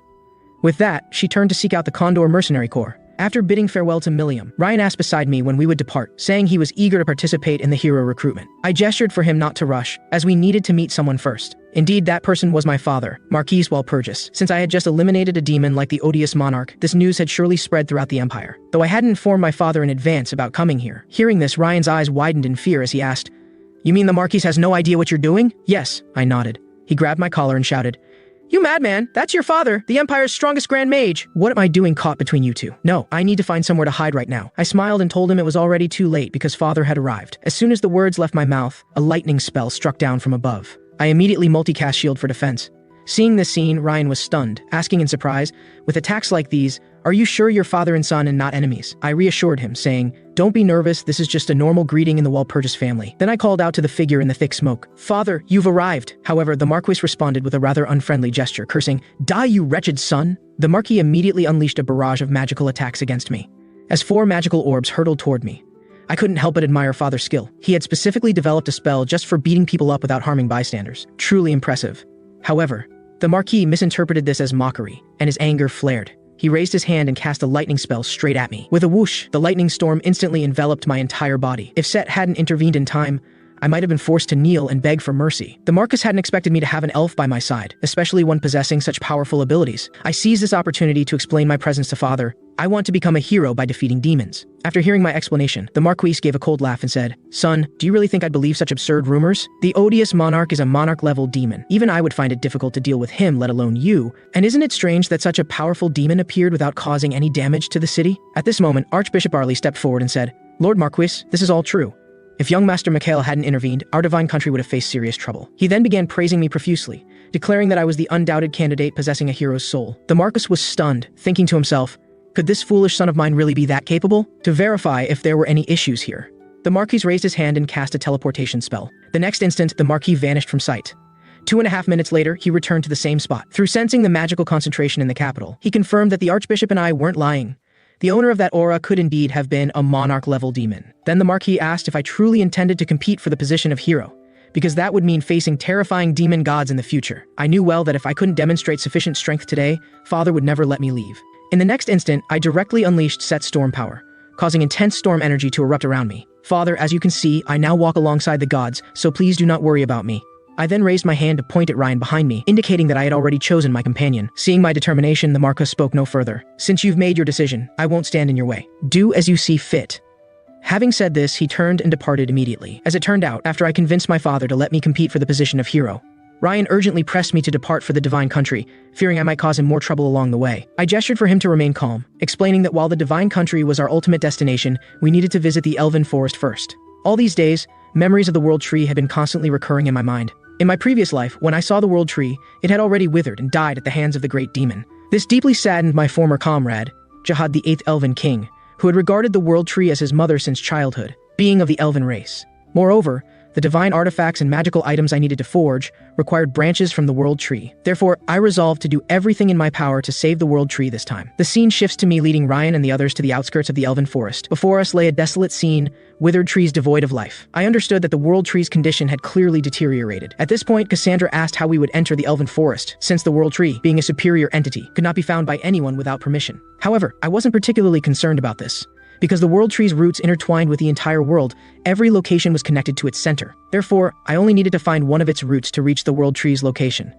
Through touch, I quickly found the root I needed. I then clasped my hands together, silently uttering an incantation to lock on, and in the next moment, I found myself in a separate dimension isolated from the outside world. Suddenly, Set appeared beside me, which surprised me since the magic I had just cast was meant to communicate with the world tree, and only I should have been able to come here. Set angrily declared that she hadn't come voluntarily. I'm now engraved upon your soul, you forcibly dragged me here. I hadn't realized my connection with Set had become this close, though this might not be a bad thing, as I was well aware of Set's relationship with the world tree. One was Ashar's divine messenger. The other, a root system split from Ashar, so they must be old acquaintances. Soon, we reached the world tree, which seemed to sense our arrival. Points of green light immediately emanated from its entire form. Then a golden-haired beauty appeared out of thin air. Hello, pleased to meet you. I am Yggdrasil, the world tree. What brings you to seek me? At this point, she noticed Set sitting on my shoulder. What a surprise to see a familiar face here. It's been a long time, sister. Set sighed helplessly. You're still the same, remaining unperturbed no matter what you see. Aren't you curious about why I'm following this man? Subsequently, Yggdrasil learned about me from Set. Upon learning that I had come to help her escape her current predicament, Yggdrasil clearly doubted my capability. However, when I mentioned that her current situation must be related to the demon god or a similarly powerful entity, her eyes widened in shock. How did you know? Then Yggdrasil extended her hand to show her body, broken from the demon god's corruption. As you can see, the source of the problem is the demon god's residue. Upon seeing this, I finally understood why the mighty world tree was on the brink of death. The terror of the demon god lay in its inability to be completely destroyed. Its residue would watch over everything in the world, and the world tree had taken it all upon herself to protect the world. In her words, she had voluntarily swallowed a poison with a 100% mortality rate. I asked Yggdrasil how much longer she could hold on. Judging from the desolate scene at the forest edge, she was already in critical condition. Learning that she had 4 days left, I breathed a sigh of relief. This meant the demon god's residue hadn't yet reached the world tree's core. There was still hope for her survival. In my previous life, the world tree chose to perish together with the demon god's residue to save the world. However, the demon god glimpsed a crack in the world at the moment of her death, ultimately allowing the demon army to invade. This rendered her sacrificial choice meaningless. But now things were different. We had a chance to change everything. I just needed to eliminate the residue before it penetrated the core. I promised Yggdrasil, I will ensure your complete recovery within these next 4 days. Set also approached Yggdrasil to vouch for me.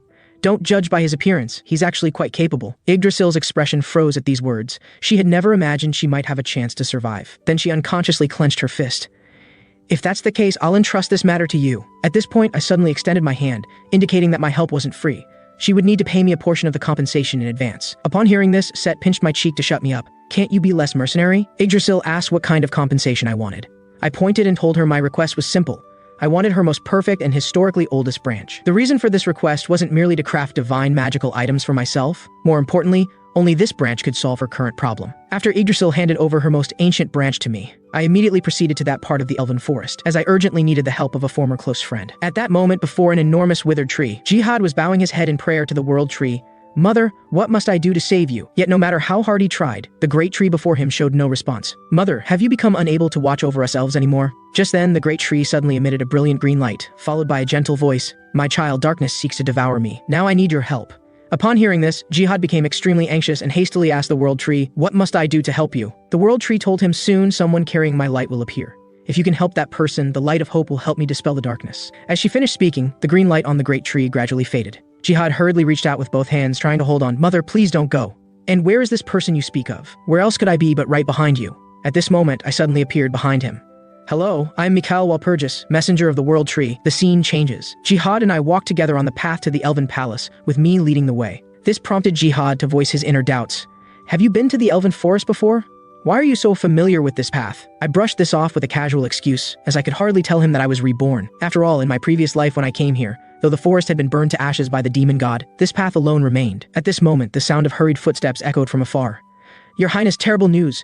4 intruders have flown in from above, but Jihad didn't believe the guard's words. The elven forest was incredibly secretive, and moreover, flying at high altitudes was forbidden. However, when he looked up and saw 4 figures in the sky, he froze in shock. How is this possible? What happened to the absolute secrecy and flight prohibition? How did they manage this? Seeing the scene, I couldn't help but smirk. Though I knew the butler would bring everyone into the elven forest, I hadn't expected them to choose such a flashy entrance. After the 4 descended, I gave them a thorough scolding. The butler was the first to object. Young master, this is all because you abandoned us at the forest edge without a word. If we're really going to get to the bottom of this, it's entirely your fault. Only a fool would admit their own fault, so I just gave an indifferent snort. Seeing my attitude, the butler's face darkened immediately. As they say, like father, like son. Today, on behalf of the Marquis. Before he could finish, I had Jihad imprison him on charges of trespassing in the elven forest. This scene made Cassandra laugh heartily. You Walpurgis family members are truly interesting. At this point, Ryan asked if I had obtained the World Tree's branch and what we needed to do next.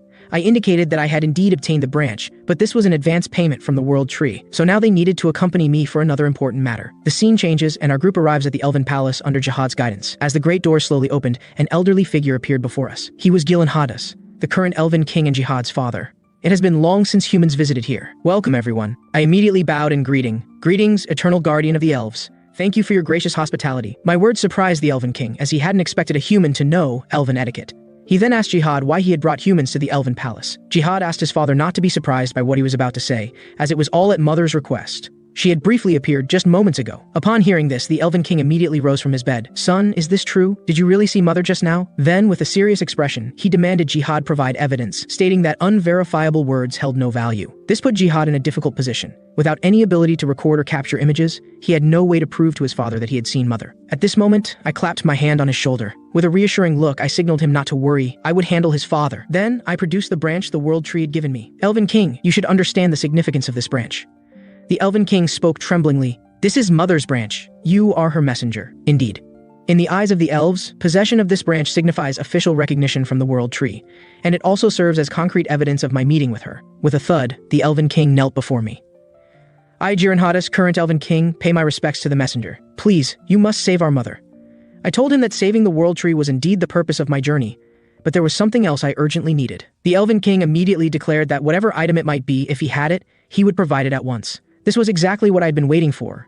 As to craft this branch into a divine magical artifact, I needed to use one of the Elven crafting sites. Yes, the Udel Spring of the Elven race, a site left behind by Udel, the greatest Elven blacksmith in their history. Because it involved the World Tree, the Elven King agreed to my request without hesitation. He assigned Jihad to guide me to the Udel Spring, while he went to gather the knights and soldiers of the Elven Forest to prevent any sneak attacks from the demon god's residue. I turned to instruct Ryan to assist the Elven King, knowing that once I began crafting the magical artifact, the demon god's residue would inevitably sense it. Very well, companions, it's time for us to set out to save the World Tree. The scene shifts to Jihad leading me to the location of the Udel Spring. Messenger, there's something I must clarify beforehand. Since Udel didn't tell us how to use this spring before his passing, I may not be able to offer any assistance in crafting magical items. His words didn't worry me.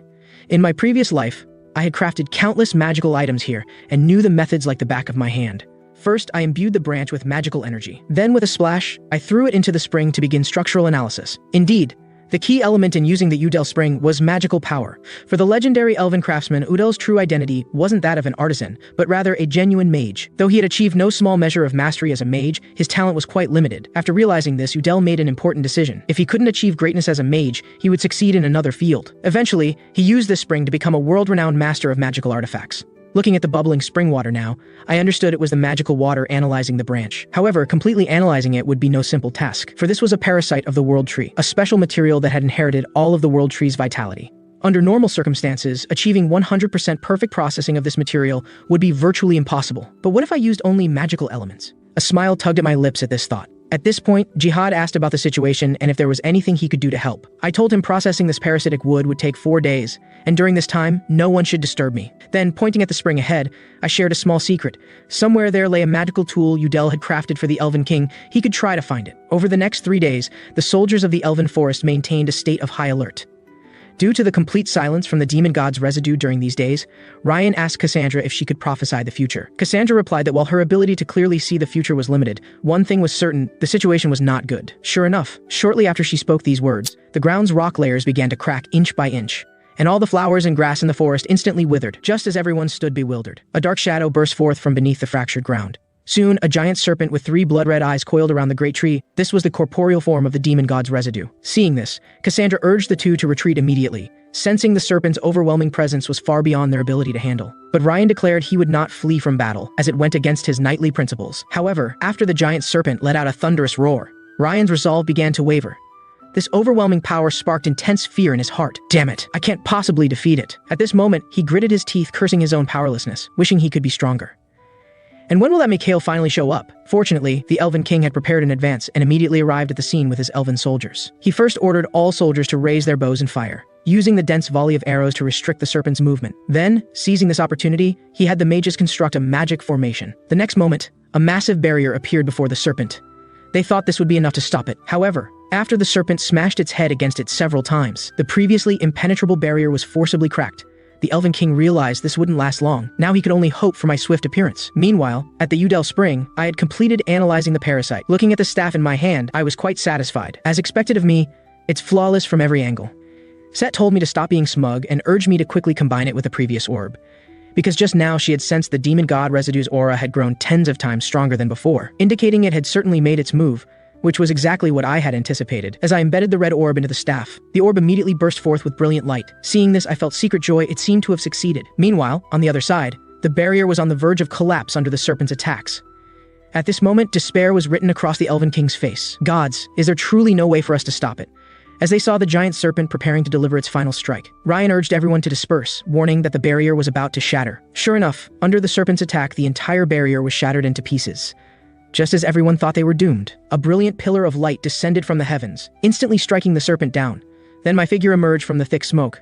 I trust I haven't arrived too late? Cassandra was delighted to see me. Of course not. But didn't you say crafting the magical artifact would take 4 days? Why have you appeared on the 3rd day? I responded that, as a man, wasn't it natural to be ahead of schedule? At this moment, the serpent recovered and struggled to rise.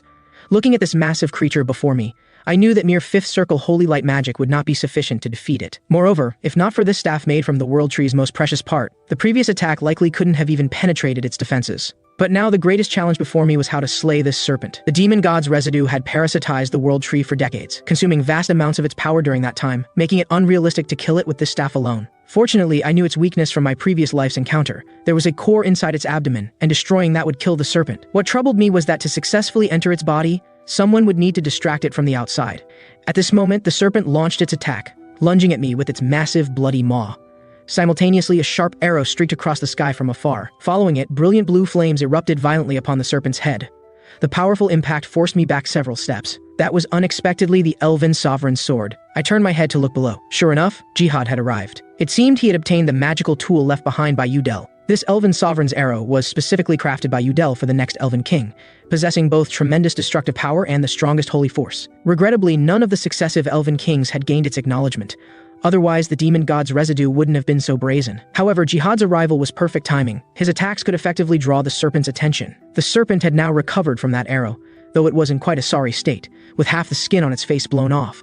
I first cast a speed enhancement spell on myself, taking advantage of the moment when the serpent opened its mouth in pain. I charged straight into its mouth with lightning speed. After flying through the dark intestinal tract for 2.5 minutes, Set and I finally reached the serpent's abdominal region. What greeted our eyes was a horde of horrifying creatures formed from black liquid, their numbers staggering. Set informed me these were demon god clusters summoned by the residue to protect itself, extremely dangerous entities. But they don't look particularly strong, I remarked, prompting Set to educate me about these monsters. Their danger lies not in individual strength, but in their ability to resurrect infinitely while within the demon god's residue. As we conversed, these creatures suddenly launched their attack. Seeing this, I immediately cast circle expansion magic, instantly tripling my magical power. Then I raised my staff and silently invoked Divine Gate. The next moment, a disc emanating holy aura slowly rose above my head, its white light directly dispersing the monster horde. Simultaneously, I took a large gulp of tomato juice. This is indeed pushing it, but it should be enough to deal with your kind. I then directed the disc to emit a beam of white light, instantly reducing the monsters to dust upon contact. Witnessing this, Set's jaw dropped. What in the world is this? She pulled at my cheeks, demanding an explanation. In her experience, these creatures weren't supposed to be defeated so easily. Her reaction was understandable. After all, Divine Gate was a spell I had specifically created to counter demon gods in preparation for such situations. Based on the knowledge from my previous life as a Ninth Circle Archmage,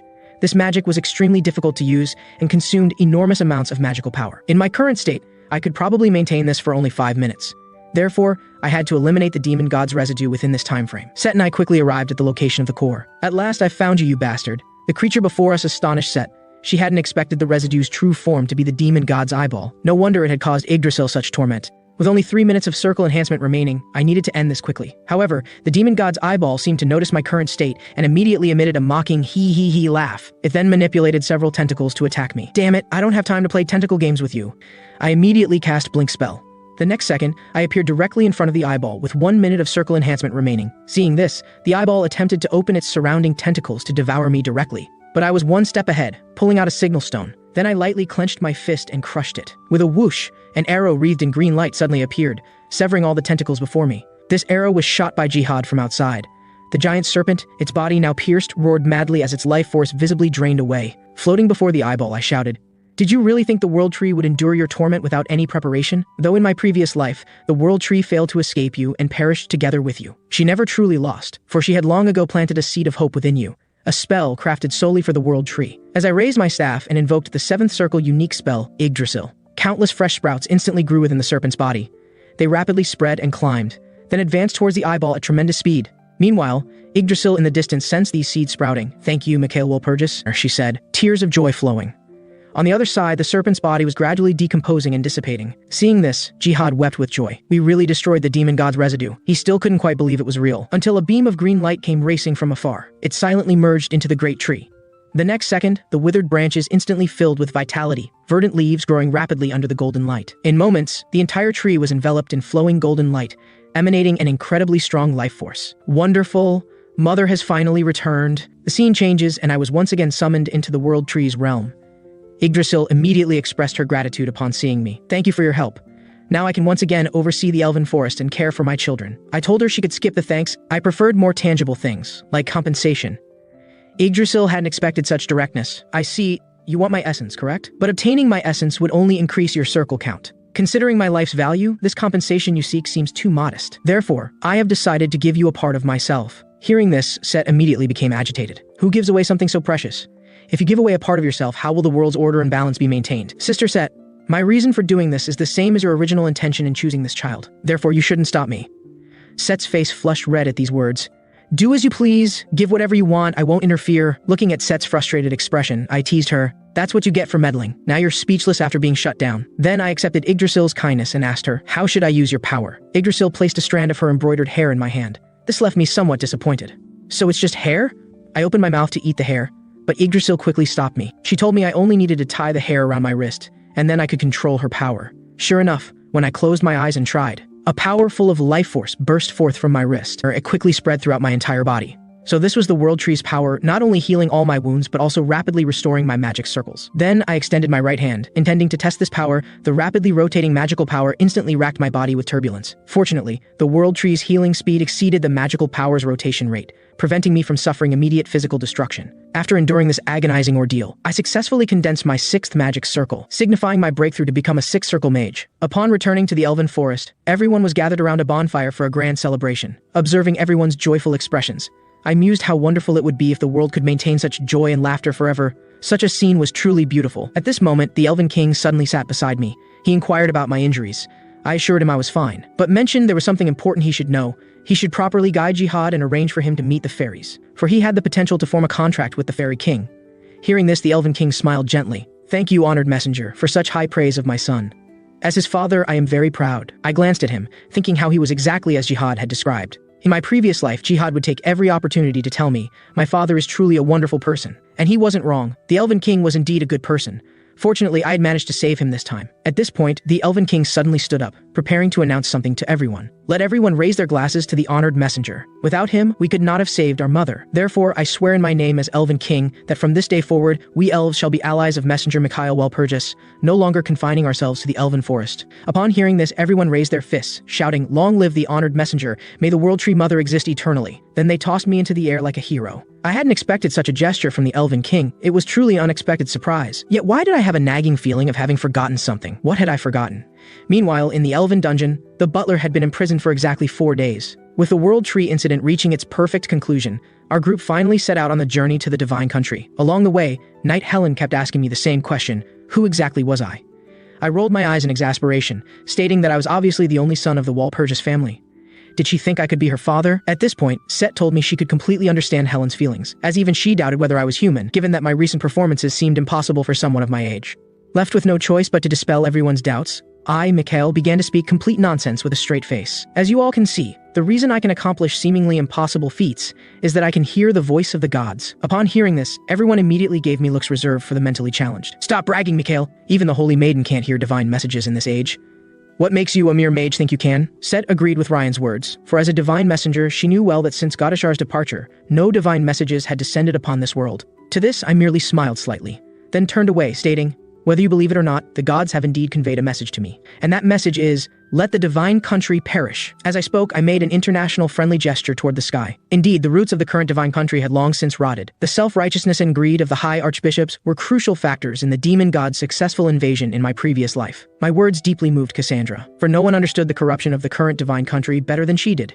Well then, everyone, let's go break through the scheme those old men in the divine country have set up. Soon our group arrived at Nuke, the capital of the divine country. At the city gates, the cleric in charge of reception inquired about the purpose of our visit. I handed him a scroll. This is a letter of recommendation from Archbishop Arley. I trust you recognize his name?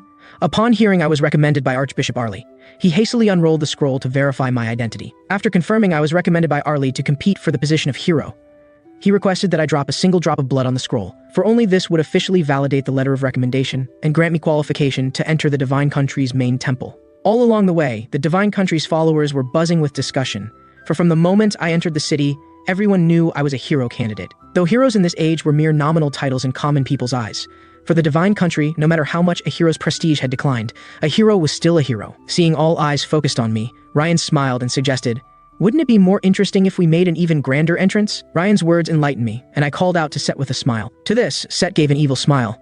I think I know what you're planning. She then activated the divine artifact Set Storm. The next moment, pure storm power surged around me. The onlookers' jaws dropped as they discovered that this storm contained holy power.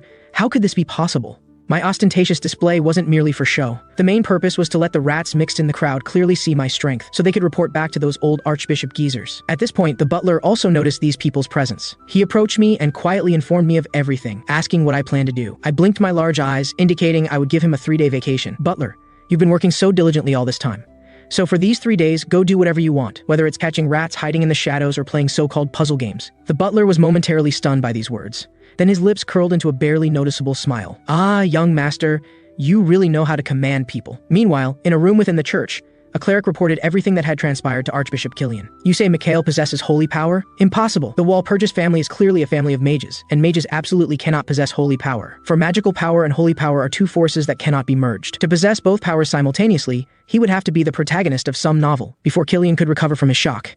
The cleric delivered another shocking piece of news, that Cassandra had also appeared among the group. In another part of the church, Priest Sihan, responsible for receiving me, was very excited upon seeing me. You must be Lord Mikhail, the hero candidate. His Holiness the Pope is already waiting inside for you. Looking at the young child before me, I marveled at how understaffed the divine country must be to have such a young child serving as an intermediate priest. I then asked him to lead the way, but Sihan awkwardly explained that the Pope would only receive me alone. Ryan and the others could not enter the main temple. Hearing this, I indicated it wasn't a major issue, they would manage on their own. But before entering, I warned Cassandra, Archbishop Killian's people have likely discovered you, be careful. Cassandra responded somewhat dejectedly, I know. After all, they're the most vigilant against my prophecies in the entire divine country. Then I turned to give Ryan some instructions, asking him to protect Cassandra during this time, for I knew this meeting would likely last a considerable time. At this moment, Cassandra suddenly called out to me, didn't you ask before about why I left the divine country? I think it's time I gave you a direct answer. Go ahead then. Wasn't it because the divine country didn't believe your prophecies that you chose to leave? The prophecy known to all today is that the demon god invaded and destroyed the world. But her true prophecy went far beyond just this, for she also foresaw that beside the demon god stood a lion with a golden mane. Most importantly, an inverted sun hung around its neck. In the divine country, the sun is the symbol of heroes. Thus, the archbishops interpreted this prophecy as the fall of a hero. At this moment, I finally understood why the divine country wouldn't believe Cassandra's prophecy. The symbolic significance of heroes in the divine country far exceeded our imagination.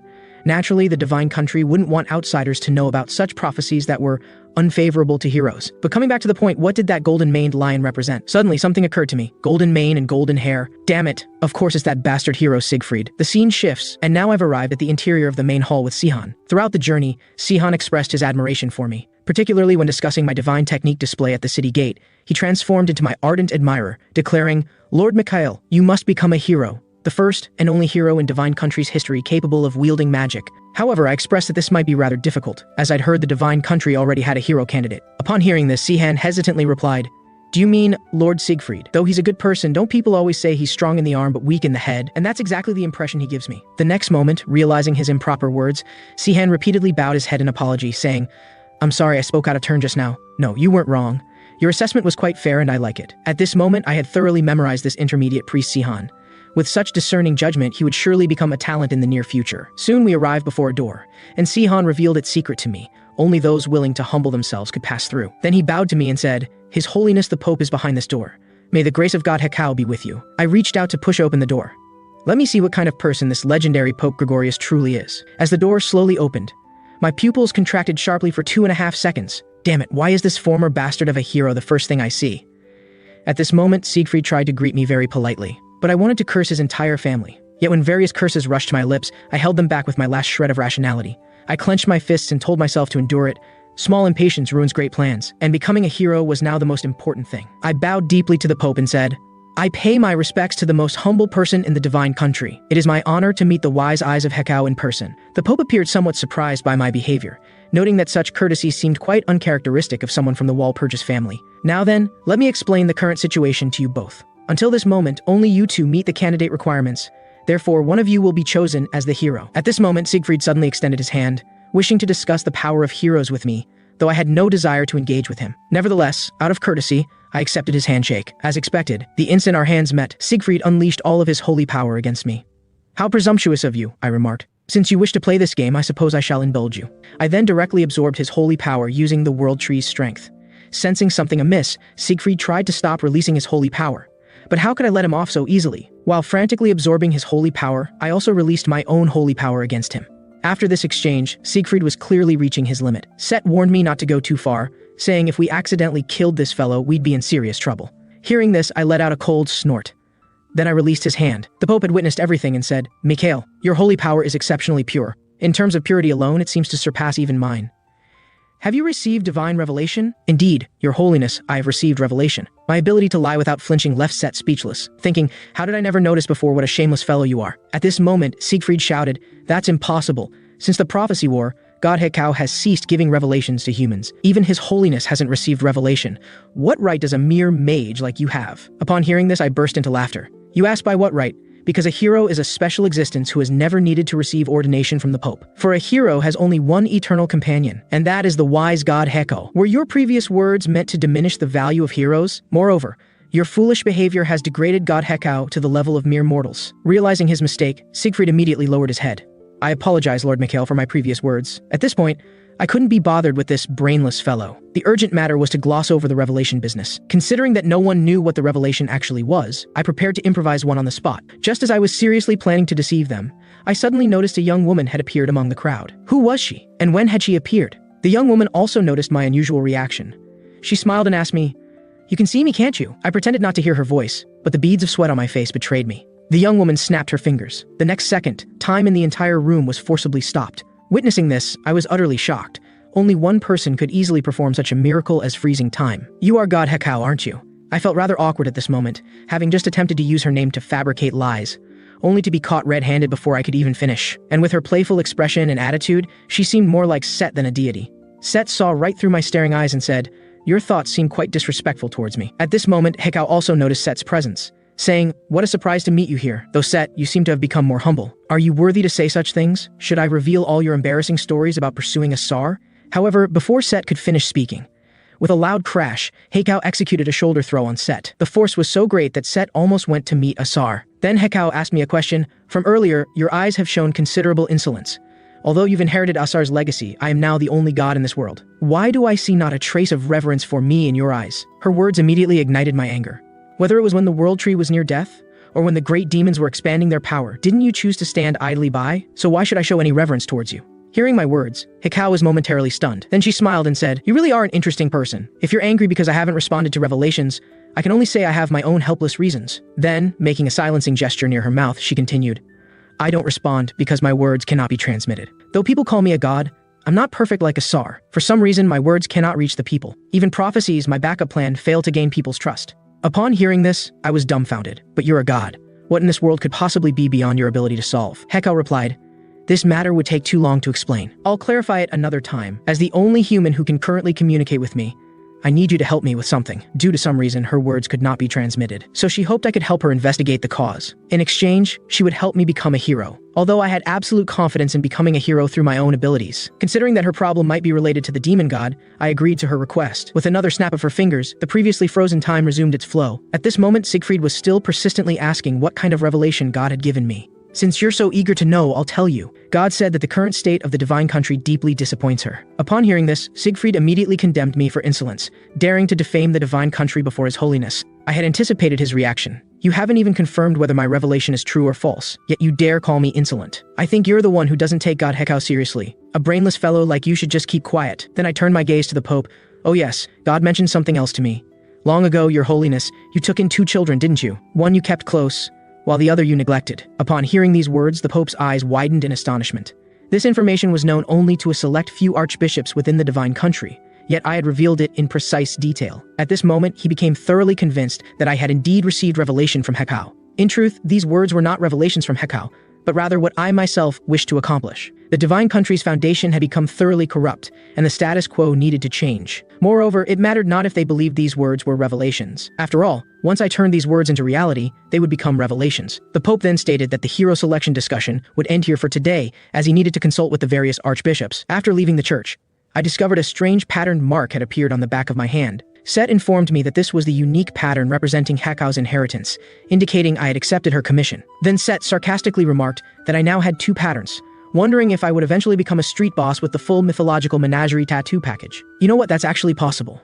While I was chatting with Set, Ryan on the other side was nearly going mad, for a great battle was about to erupt before his eyes. The arrival was Habe, the divine country's strongest holy knight, and his purpose was to take Cassandra away. Obviously, Helen, as Cassandra's guardian knight, could not agree. "You have no right to see her. If you don't leave now, don't blame me for being discourteous." Hearing this, Habe merely let out a light sigh.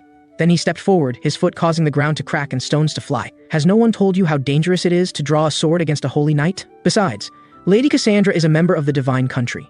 Isn't it only natural for me to take her home?" Seeing the opponent about to make his move, Ryan immediately moved to protect Helen behind him. This action greatly displeased Habe, who warned Ryan that if he didn't move aside, he would be treated as an accomplice. However, Ryan declared that Helen was his companion, and standing idly by would dishonor the Parslov family name. With that, Ryan drew his sword and assumed a fighting stance. "So you're the Empire's rising star, Ryan Parslov. For your family's sake, I'll give you one more chance. Step aside now, and I won't make things difficult for you." But Ryan's response remained firm. "I've already said I absolutely will not move aside."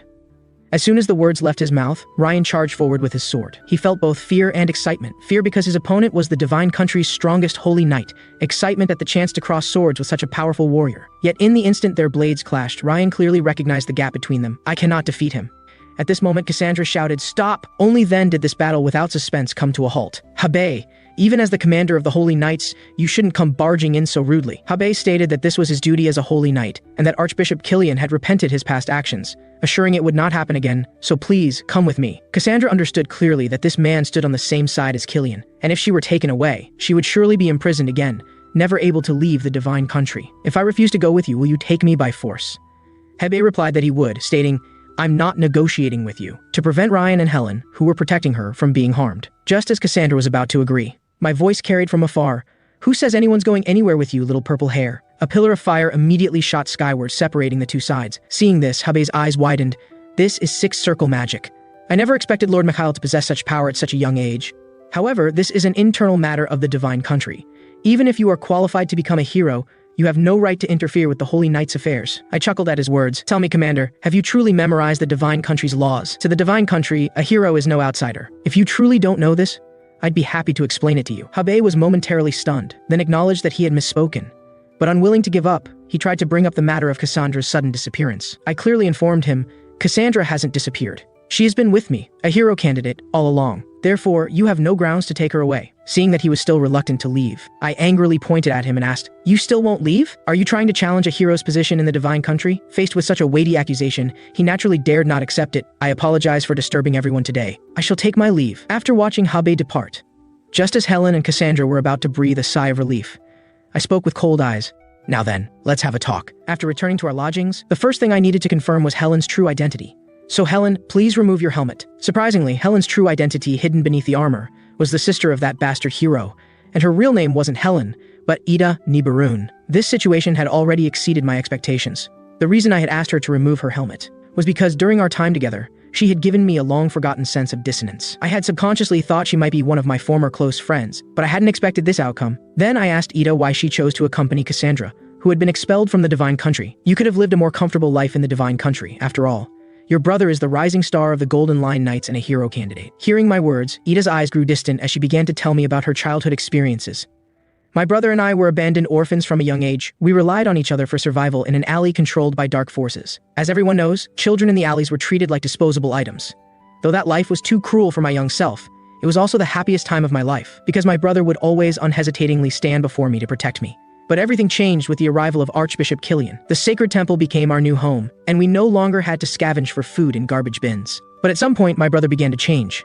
After joining the Golden Lion Knights, he gradually revealed an arrogant side, becoming deaf to others' opinions. And most egregiously, his first act after becoming a hero candidate was to cut down the Prophet's right-hand supporters. This news rather surprised me, to think that Siegfried had orchestrated the removal of everyone around Cassandra. Ida told me this was because the Archbishop had confused her brother's judgment, using the prophecy's ambiguity to interpret it from multiple angles.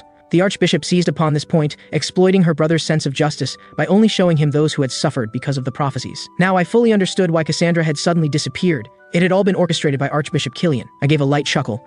If what Ida said was true, it was deeply ironic. For the prophecy had been bestowed by Hekau himself, yet those leading its denial were the Archbishop and hero candidate who claimed to revere him. Now all evidence pointed to Archbishop Killian. It seemed necessary to investigate him. Perhaps we might even discover the reason for Hekau's silencing. Meanwhile, in the Divine Country's plaza, Siegfried was alone, contemplating his recent actions. Have I truly been worthy as a warrior? Remembering how his sister's gaze toward him had grown increasingly fierce, he felt an indescribable sense of loss, especially when his sister left, with only coldness remaining in her eyes. Depressed, he swung his sword at the air, asking, Why is this happening? She is my only family in this world, so why can't she understand me? At this moment, Archbishop Killian approached with a broad smile. Siegfried, am I interrupting your sword practice? Siegfried hastily replied no, asking, What brings you here, your grace? Killian sighed lightly. I've come to tell you something. Do you remember the young Walpurgis who came to the divine country as a candidate? At this moment, he's consorting with the Prophet and your sister. With a clang, the sword fell straight from Siegfried's hands. What did you say, your grace?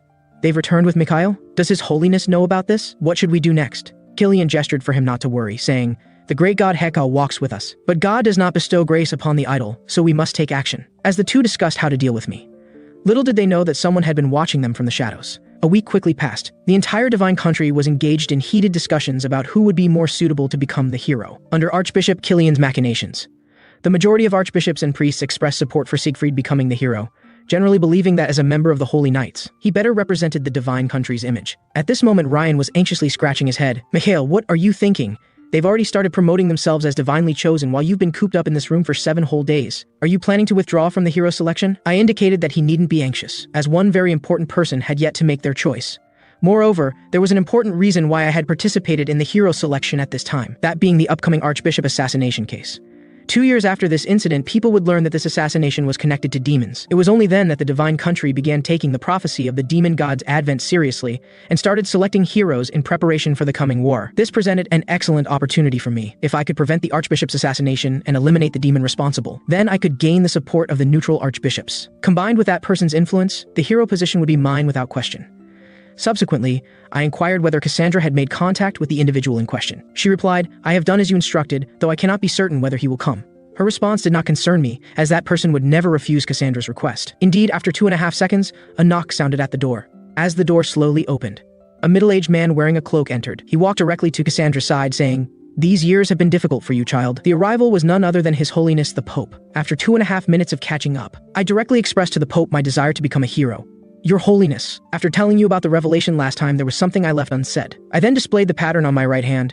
"I believe you understand the significance of this mark." The Pope's eyes widened in shock.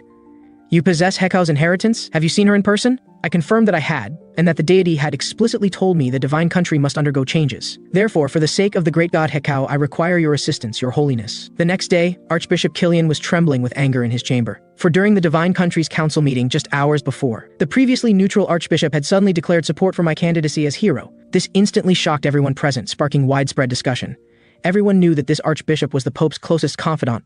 His support effectively represented the Pope's support. The archbishops aligned with Kilian began complaining about the Pope's behavior, arguing that Siegfried better served the divine country's interests, both in reputation and symbolically. Why would the Pope support the disadvantaged young Walpurgis?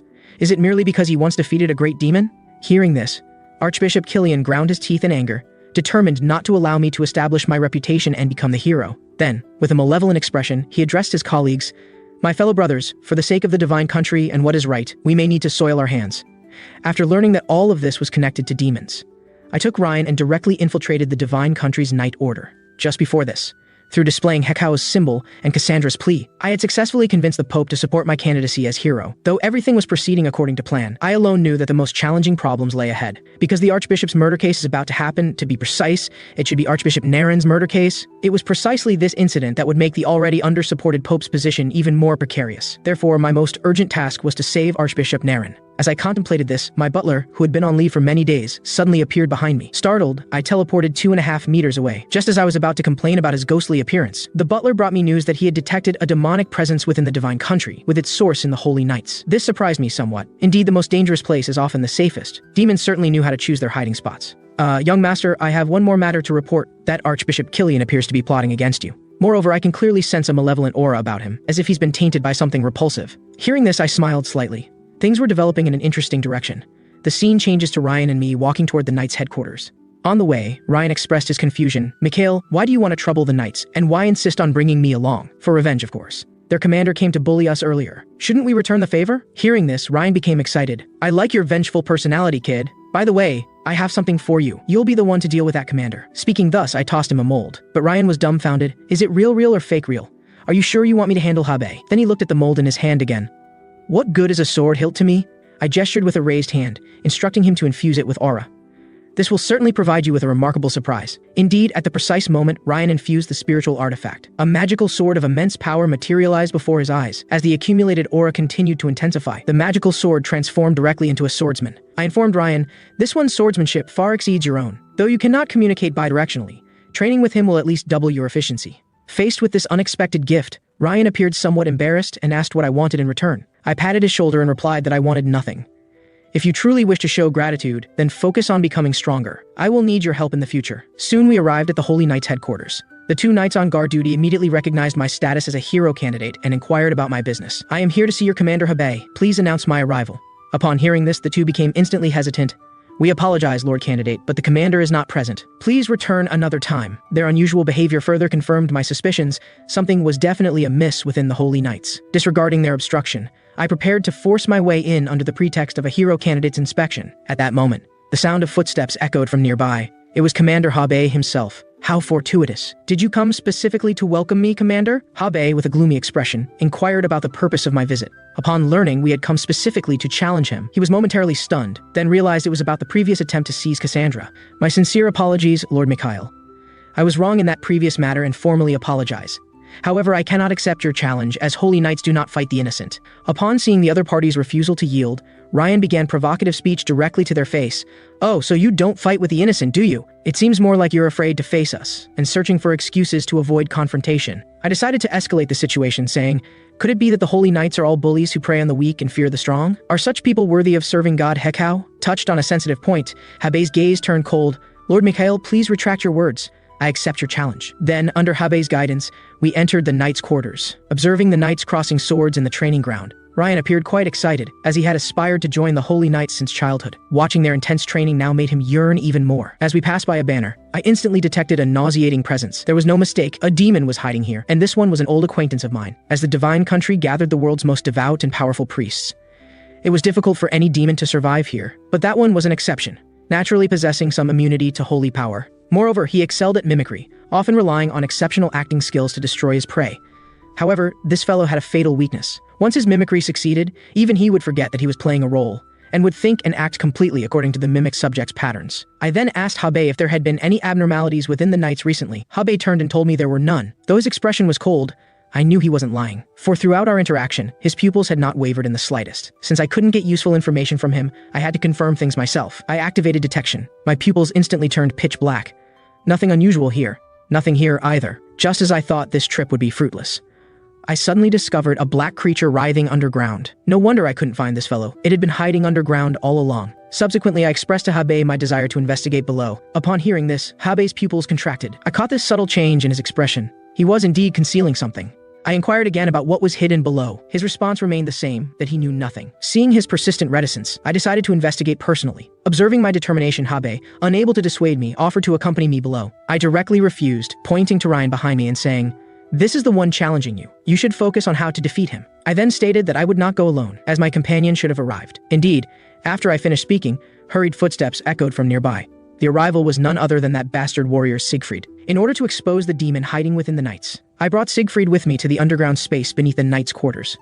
Throughout the journey, Siegfried complained incessantly, not understanding why I wanted to investigate here, insisting there was only an abandoned warehouse below. I glanced at him, informing him that something repulsive lurked below. Your task now is to close your mouth and follow my lead. We quickly reached the lowest level. As Siegfried had said, it was indeed an abandoned warehouse, containing nothing but some dilapidated wooden crates. Siegfried gave me a contemptuous smile. I told you there was nothing here. The holy knights would never harbor such things. I indicated that he shouldn't be so certain, lest he be proven wrong momentarily. I then summoned Set, asking her to help me activate the divine artifact's power. As an emerald light appeared on my staff, a powerful wind immediately swept through the entire warehouse, carrying the force of the tempest. Under the divine power's influence, something hiding in the darkness became faintly visible through the smoke. As the smoke cleared entirely, a pulsating flesh sphere appeared before us. Seeing this, Siegfried was dumbfounded. I questioned him, is this what you meant by nothing here? I then raised my hand, charging a light magic spell. With a squelch, I crushed the flesh sphere. Set informed me that this thing was of the same type as the residue that had tormented Yggdrasil, though significantly weaker. This implied there must be more than one, as corrupting the entire divine country would require at least several hundred. Furthermore, behind these entities must exist an even more terrifying presence. After all, a problem that would prompt Hekau to personally request my intervention must be more complex than mere residue. Siegfried, having regained his composure, asked me what that thing was. I told him it was demon god residue, and that he needed to help me capture someone. Meanwhile, in the knight's training ground, the confrontation between Ryan and Habe was about to begin. Ryan first infused spiritual energy into the magic sword. Then, with a flash of movement, he charged directly at his opponent. Facing Ryan's spiritual energy assault, Habe showed no concern. He casually drew his sword to block, easily neutralizing Ryan's attack. Do you truly believe becoming commander of the Holy Knights is so simple? You currently have no chance of victory. Let us end this farce quickly. However, at this moment, a red gleam suddenly appeared in Ryan's pupils. He then unleashed several sword energy waves. With each clash of blades, Habe noticeably began to struggle. How is his speed increasing? This could become dangerous. Then, after one intense blade collision, both fighters tacitly withdrew to create distance. Habe was thoroughly shocked, unable to believe a youth could possess such power. Yet he absolutely could not lose this match. As commander, he had to maintain the knight's dignity. He gathered all his spiritual energy in his right hand, intending to end it with one decisive strike. Let me show you what true overwhelming power means. However, at that moment, a massive explosion suddenly occurred at the edge of the field. It turned out I had grown tired of using stairs and had used explosion magic to blast my way up from underground. This left Hebei utterly bewildered. This isn't your property. I suppose you have no concern for the damage? I smiled and told him not to worry about such details. I have an announcement to make. From today forward, all Holy Knights activities are suspended. Everyone was momentarily stunned at these words. Then they loudly protested. Even as a hero candidate, you cannot arbitrarily suspend all our operations. I informed everyone that this decision was made because a certain demon had established an underground lair beneath their feet. Furthermore, I should mention that Siegfried has also agreed to this course of action. Therefore, this is a joint decision from both hero candidates, and you must comply. To capture the demon hiding among the crowd, I raised my staff and initiated Sanctuary Declaration. The next moment, a blue light enveloped the entire Knight's Order. I then activated the power of both the World Tree and Hekau. Under the influence of these two divine powers, even the strongest demon could not maintain its disguise. Show yourself, you repulsive creature. The scene became terrifyingly quiet, with no one daring to make a sound, fearing they might be mistaken for the demon and eliminated. However, this silence was soon broken by several coughs. Upon hearing this, my eyes widened as I shouted, "Who just coughed?" Two nearby knights, seeing their comrade's discomfort, immediately approached with concern. "Milson, are you all right?" I approached the source of the sound. Upon seeing me, the man frantically explained that he was a holy knight and could not possibly be a demon. Yet as he spoke, his pupils gradually turned pitch black, and dark energy began emanating from his body. So it was you after all. First killing your companion, then using mimicry to assume their form, and finally hiding among humans. You're quite the accomplished actor. However, your tricks won't work on me, as I pay no heed to your deceptions. Speaking thus, I raised my staff and struck forcefully. With a resonating sound, the holy power released from the staff instantly surged into his body. After his mimicry was broken, he revealed his true demonic form. It is indeed you, Delos, the demon lurking behind the scenes. At this moment, Delos was deeply confused, as he had no memory of ever meeting me, yet I seemed to know him so well. It was because of the woman behind him, Meryl, the 6th Corps commander under the demon god. And Delos was not only Meryl's right-hand man, but also a part of her body. My words piqued Delos's interest. "Since you know I'm Lady Meryl's confidant, how dare you provoke me?" I gave a mocking smile. "Because in my eyes, you're nothing but a piece of trash who can only mimic others." The underestimated Delos instantly flew into a rage. "Kid, you better pray your strength matches your mouth." With a snap, his figure instantly vanished, releasing a large amount of smoke. This was Delos's signature killing move, first using smoke to disrupt the opponent's vision, then swiftly circling to the opponent's back to deliver a fatal strike. But just as his deadly claws were an inch from my nape, a green storm suddenly appeared and blocked his attack. It turned out I had already invoked Set's divine storm when he released the smoke. As the pattern on my neck emitted a faint green light, a small tornado instantly formed at the scene, and Delos was knocked to the ground by this force. At this moment, he realized the gap between us, and just as he struggled to get up and flee, a large hand suddenly extended from the mist. The next moment, I precisely gripped his throat. Looking at the struggling Delos in my hand, I knew Meryl was watching me through his eyes. "Meryl, though I'm not sure what you plan to do with the divine country, I can tell you this clearly. Whatever plans you have, I will definitely ruin them all." After saying this, I directly cast the 6-circle magic holy lance. The next second, a spear surrounded by countless lightning bolts appeared in midair. As I pointed with my hand, the spear thrust forward with a swoosh, piercing through Delos's body.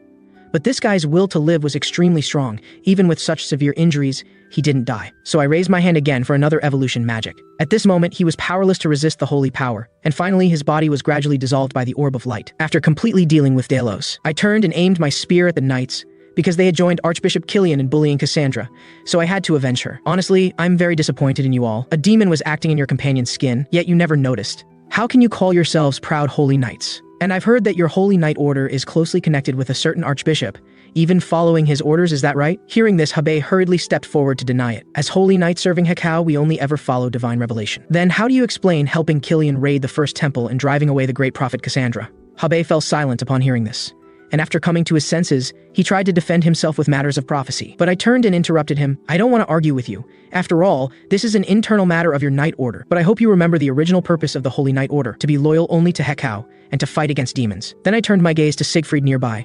"Don't you think I'm right, Siegfried? After all, as fellow hero candidates, it's not good if I'm the only one thinking this way." At this moment, Siegfried's gaze was frozen, as he reflected on whether he truly had the qualifications to become a hero. Compared to my demon-slaying actions, he, as a holy knight, couldn't even distinguish whether his companions were demons. This was an enormous shame for him. Anger and unwillingness made him clench his fists tightly. "No, I can't give up now. Even if I'm not worthy of being a hero now, I can make up for it through future efforts. Because God will never reject someone who tries their best." With this thought, his eyes became determined. "Mikhail, you're right. But now I challenge you to a duel. I want to confirm personally if you're worthy of becoming a hero." I naturally wouldn't refuse his request, as my biggest wish after reincarnating was to beat up this bastard, and I'd been worried about finding a proper reason. Just then, I noticed the saint's pendant he was wearing. so I proposed a wager, saying that only by taking risks could we ignite the true spirit of combat. If you win, I'll give up this hero selection, but if I win, you'll have to give me that saint's pendant. At this moment, Siegfried was solely focused on proving himself, so he accepted my proposal without hesitation. Seeing him take the bait, I couldn't help but smirk. This guy was still as brainless as in his previous life. Although fighting him with my current strength might seem a bit unfair, I just couldn't resist the urge to beat him up. However, just as Set asked if I wanted to use the divine artifact's power, Siegfried had already launched his attack first, his slash as swift as lightning. Facing his all-out attack from the start, I mused that he really wanted to win. Who else would use their ultimate move right at the beginning? I immediately responded by casting 5-layer shield magic to defend. At this moment, Siegfried suddenly twisted his wrist, changing the direction of his sword energy. With a boom, my shield was directly split into pieces by his strike. I did underestimate you before. I must say your combat judgment is quite accurate. So, out of respect, I'm afraid you'll have to suffer a bit now. As I activated the 5th circle magic 1000 sword release, instantly hundreds of mana swords appeared behind me. This 1000 sword release was a magic I specially created before to help Siegfried train, so it had no lethal power. But after reincarnation, I modified the mana swords. Though still not lethal, I gave them another ability to make the heavy sword user suffer unbearably. Seeing the flying swords about to surround him, Siegfried immediately unleashed an even more fierce sword energy. With a boom, the two forces created a violent explosion upon contact in midair, and Siegfried disappeared from his spot the moment the dust rose. Didn't this guy just see how I defeated Delos? Why is he using the same trick? However, no matter how he concealed his presence, I could pinpoint his location even with my eyes closed. Being straightforward, he would definitely choose to attack from the front. In his understanding, a mage couldn't cast another magic after using a large-scale spell, so in this situation he wouldn't choose to sneak attack. Unfortunately for him, I wasn't the kind of mage he imagined. This time, while casting 1000 sword release, I also casually applied a 5-layer slow magic on him. The next moment, Siegfried felt his body grow heavy, unable to move freely anymore. What followed was him being struck by the mana swords and crying out in chaos. Although this magic had him questioning his life choices, the stubborn fellow still claimed he could fight on. I really appreciated this strength of his. The feeling of being able to fight to satisfaction in one go was truly wonderful. I pointed up and told him, I know you can still fight. That's why I've prepared another 100 mana swords in the sky for you. Hearing this, Siegfried was dumbfounded, his body trembling uncontrollably. No, I'll die. I better run. Before he could finish speaking, I pressed my index finger against his lips. Then I told him in a playful tone, what nonsense are you talking about? The night is still young. My cryptic words fried Siegfried's CPU. What night? Isn't it broad daylight? Before he could understand the meaning of my words, the first half of the mana swords descended from the sky. Scene change. Siegfried had now fainted with foam at his mouth. Seeing this scene, the knights all felt chills down their spines. Lord Mikhail, aren't you being too brutal? Seeing this, Ryan couldn't help but comment, what a madman. The next day, as soon as he regained consciousness, he handed over the saint's pendant as promised. After I received the pendant, Set immediately recognized it was something valuable. Not only could it enhance the bearer's holy power and significantly increase their recovery rate, but most importantly, beyond these two functions, its hidden ability was what made this pendant worthy of being called a holy relic. However, that function couldn't be used yet. After a series of blows, Siegfried was completely dazed. Mikhail, thank you for fighting me fair and square. I lost because my strength wasn't enough. Hearing him say this, I was speechless. This guy was still as brainless as in his previous life, not realizing his own problem even now. I then questioned him, if this wasn't a duel, would you have fought me differently? This question clearly exceeded Siegfried's mental capacity. He completely didn't understand what I meant. Never mind. Let me be more direct. In that situation, would you choose to sneak attack or use hidden items? Hearing this, Siegfried showed disdain. What nonsense are you talking about? Those are all improper methods that heroes should resist. I countered, even if hundreds of people would die because of it, would you still stick to your principles? Siegfried's pupils suddenly contracted. Clearly, he had never considered this. Can someone who can't protect everyone really be called a hero? Though I hoped my words would make him change. But seeing his hesitant expression and tightly clenched fists, I turned and left without looking back. Sure enough, this guy was just like in his previous life. There was no need to persuade him further. I'd heard enough of what he was about to say in my previous life to make my ears callous. On the way back, Ryan asked if my previous words had been too harsh. In his view, Siegfried wasn't a bad person, just someone who seemed a bit foolish. I turned to explain, if he were an ordinary person, I wouldn't treat him like that, but the responsibility required of a hero candidate is far greater than you can imagine. As Ryan walked while pondering my words, I suddenly stopped in my tracks. Damn, why is that stinking old man here too? And this person I despised was none other than Archbishop Killian. Ryan also saw him and asked about my plans, noting that he wasn't an easy opponent to deal with. What else could I plan? Of course I'll confront him head on. I quickly approached Archbishop Killian. I had thought our encounter would be like mortal enemies meeting with burning hatred. But the next second, we both instinctively flashed brilliant smiles, and even warmly grasped each other's hands in greeting. Isn't this Lord Mikhail? I never expected to meet you here. It seems I'm truly blessed. Facing Archbishop Killian's fawning praise, I smiled and replied, you are indeed blessed, as it's fortunate for you and the entire divine country that the great prophet escaped from the demon's schemes. He noticeably froze upon hearing the word demons. I continued smiling and said, driving away the great prophet is something only demons or trash would do. After all, who else would harbor hatred for the great prophet, such a talent of the divine country? Then I changed the subject. Oh right, a prominent figure like yourself, Archbishop, surely couldn't be the kind of scum I'm talking about, right? By now, Killian was trembling with rage at my words. Though he clearly understood I was implying he was trash, he couldn't openly confront me yet, and could only smile and agree with my words. However, Lord Mikhail, regarding your desire to become a hero, I don't think you're suitable. I interrupted him with a smile. Your opinion means nothing to me, because the one who ultimately decides who becomes a hero has never been you, but our god, the wise Lord Hekau. Unable to counter me, Killian immediately turned to leave, not wanting to endure any more of my sarcasm. However, at that moment, a foul stench suddenly spread through the air. Set immediately covered her nose. Why is there a demon's aura here? I glanced sideways, looking directly at the three people before me. Sure enough, Archbishop Killian was highly suspicious. This pungent stench definitely had something to do with him. Set asked if I could identify which demon this scent came from, and I confirmed that I certainly could. Because this scent is very similar to the eliminated Delos, and interestingly, he has a notorious twin brother. Delos was a demon known for mimicry assassination, while his younger brother Rhodus excels at infiltration and manipulation. To prevent him from continuing to harm the Divine Country, I was planning to find and eliminate him. However, Set believed that guy wasn't important and suggested I first inspect various parts of the Divine Country, because just now, she had sensed the aura of the demon god's right eye somewhere in the Divine Country, suspecting this was the cause of Hekau being silenced. If the demon god's right eye was truly in the Divine Country, it would indeed explain why there were so many demon god remnants here. If that's the case, let's go find it together. Scene change. Set and I arrived at the most mysterious place in the Divine Country, the tomb of the first hero. This magnificent structure left Set somewhat awestruck. This tomb is built rather large. Would the demon god's right eye really be in such a place? Compared to Set's doubts, I was quite certain the demon god's right eye was here. After all, this was the least suspicious place in the entire Divine Country. At this point, Set was curious, if you really become a hero, which generation would you be? I told her that there had been 7 heroes so far. Barring any surprises, I should be the 8th. Though if the first hero saw how corrupt the Divine Country has become, he'd probably jump right out of his grave in anger. After entering the Great Hall, a strong sense of unease welled up in my heart. Sure enough, my guess wasn't wrong. The demon god's right eye was hidden here. Now I could only hope it wasn't hidden in that place. And that place I mentioned was the coffin containing the first hero's corpse. Then I gently placed my hand on the protective barrier. First hero, please forgive my offense. As my words fell, the entire protective barrier instantly shattered into pieces. My action left Set dumbfounded.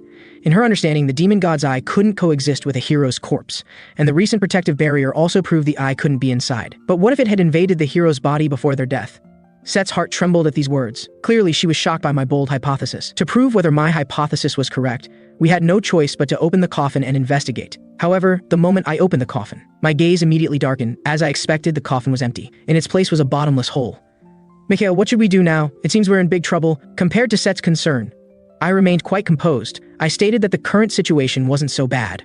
Rather, we should be grateful to have discovered this now. Then, I jumped directly into the hole. Since we've found the problem, all that's left is to solve it. Soon, Set and I reached the deepest part of the hole, and sitting before us was the corpse of the first hero. At this moment, his right eye moved slightly. You've finally come.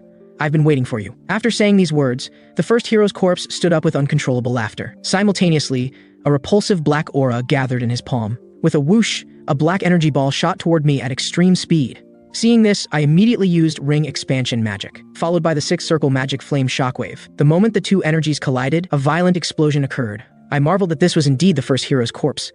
Even though this body's power was nearly exhausted, it could still release such powerful energy. At this moment, the demon god's eye launched another attack. Countless black tentacles instantly appeared before me.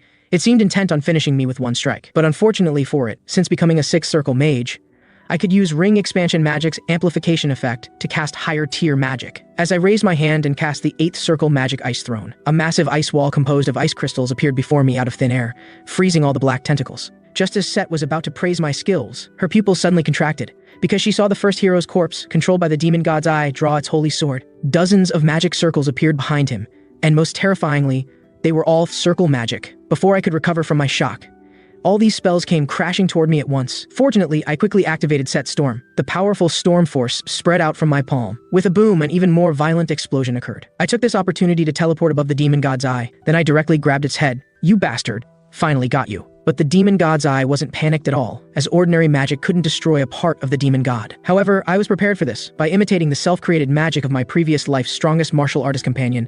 Beast King, let me borrow your holy fist. As I threw my punch, a domineering red force surged into the demon god's eye. The powerful energy caused the demon god's eye to explode and perish on the spot. Under that blinding explosion, my consciousness was transported to a pure white space. Though the space had changed, I immediately recognized this as Hekau's creation. So, when do you plan to show yourself? A deep male voice came from behind me. Don't be impatient, she needs time to prepare. The speaker was the first hero, who had come to express his gratitude. If I hadn't appeared in time and saved him, he would have gradually lost himself in endless despair. I smiled slightly. Your years of torment are over now. You can rest in peace. Haha, you're quite an interesting fellow. But with an air like you, I'm at ease. I leave this world's future to you. With these words, his body began to emit white light and gradually disappear. At this moment, Hekau appeared from somewhere and jumped onto my back. You did an excellent job. You not only resolved my silencing issue, but also eliminated that repulsive thing parasitizing the first hero. Growing more excited as she spoke, she patted my shoulder and asked what reward I would like. Hearing this, I fell into brief contemplation. Could this reward be given to Cassandra? I mean, bestow a blessing upon that young lady who can see your prophecies. After all, because of you, she endured hardships that should never have been part of her life. Hekau told me she would bless that girl, but as this was something she should have done anyway, it couldn't count as a reward. So, is there nothing else you want? At these words, I cupped my chin and fell into thought again. I had already received the divine symbol. Thanks to the autonomous circulation training method, mana wasn't an issue either. So what else did I need? Suddenly something clicked in my mind. How could I have forgotten that important thing? When Hekau heard that I wanted the divine stigmata, she was momentarily stunned. I raised my hand and confirmed, you heard correctly, the divine stigmata is the best blessing and symbol a god can bestow, and it's the most valuable thing I could receive from you. Hearing this, Hekau gave a mischievous smile. You're really interesting. Honestly, I want to see how you'll react to receiving the stigmata, as I've never bestowed it upon any child before. However, let me be clear up front. The stigmata is part of divinity, so I cannot guarantee you won't lose yourself to it in the future. Even so, do you still want me to inscribe the stigmata on you? I replied with determined eyes. Yes, because this power will be essential for facing the demon god in the future. Then Hekau took my right hand and began inscribing. She told me that receiving the stigmata wouldn't make me immediately stronger, but it would enhance my divine nature, and this effect would grow stronger over time. After letting a drop of her blood fall onto my palm, she announced the stigmata inscription was complete. At the same moment, an intense stinging pain shot through my right hand. Red patterns spread visibly across my entire body. Grow ever stronger like this, Mikhail. I look forward to seeing what heights you'll achieve in the future. When I opened my eyes again, I had returned to the real tomb. Set immediately came to my side and asked if I had gone up to see that woman Hekau. After getting my confirmation, she angrily waved her tiny fists. That woman is really as petty as they say. Just because I said a few words about her last time, she completely excluded me this time.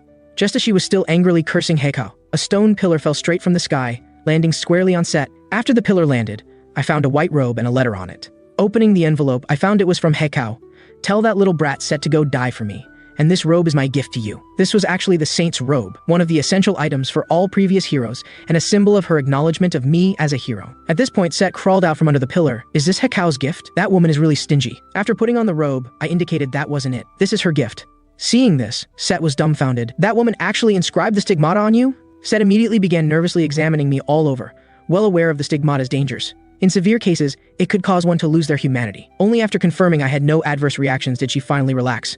Afterward, Set and I quickly left this place. After I consecutively eliminated Delos and the demon god's eye, Meryl, hiding behind the scenes, could no longer sit still. To prevent the failure of her years-long plan for the divine country, she decided to personally eliminate me at the hero selection ceremony 3 days later. However, since the divine country had the strongest holy power in the world, she couldn't invade in her true form as a great demon. So she sent Rhodus to find a suitable vessel for her within the divine country. At this moment, Archbishop Killian was venting his anger in his room, as my appearance had not only made him lose control over the hero candidate selection, but also disrupted his plan to usurp the Pope's rule over the divine country. At this time, the priest Haran, who was actually Rhodus in disguise, appeared before him.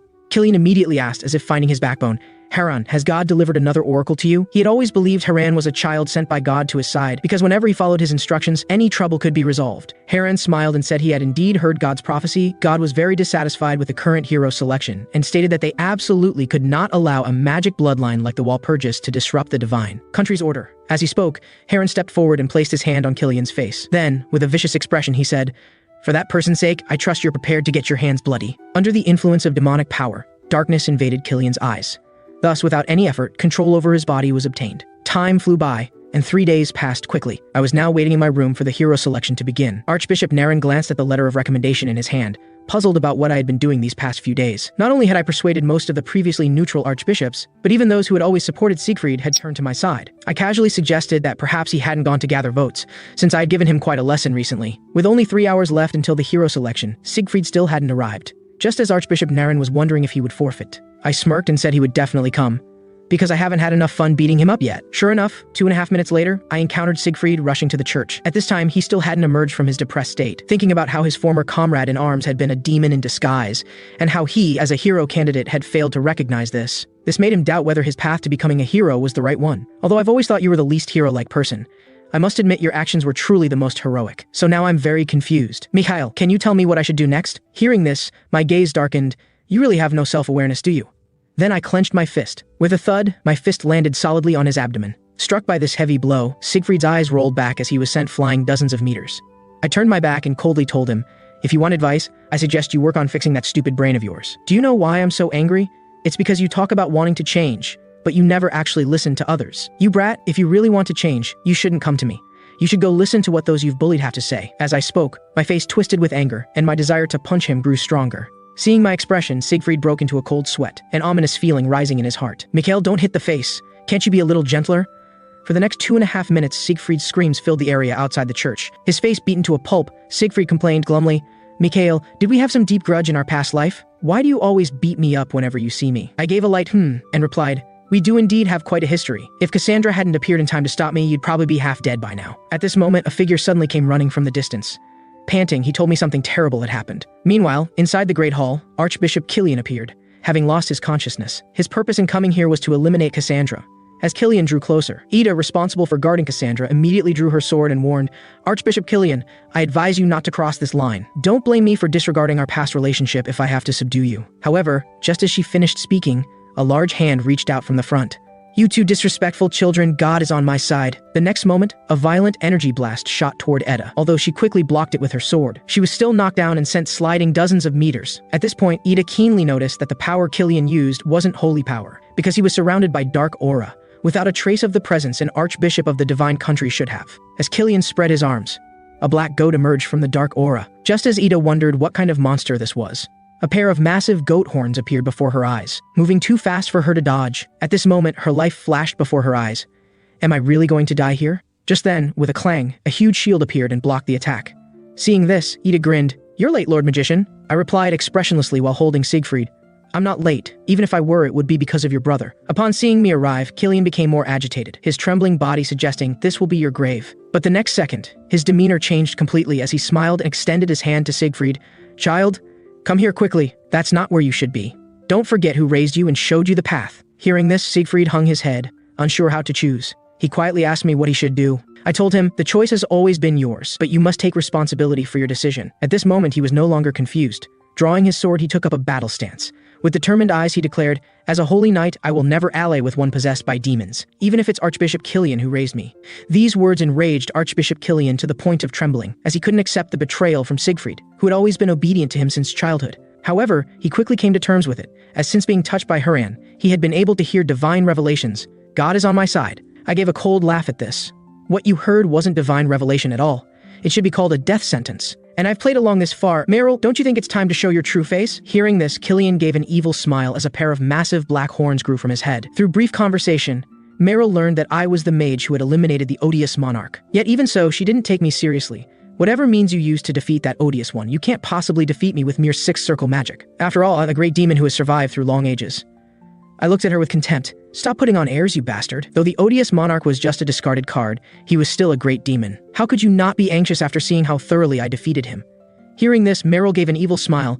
"You're quite arrogant. Let's see if you can still laugh later." Her confidence came from having already sent Rhodus to the Holy Temple. Once he succeeded there, the entire divine country would fall into her hands. Then no matter what trump card I revealed, I couldn't possibly beat her.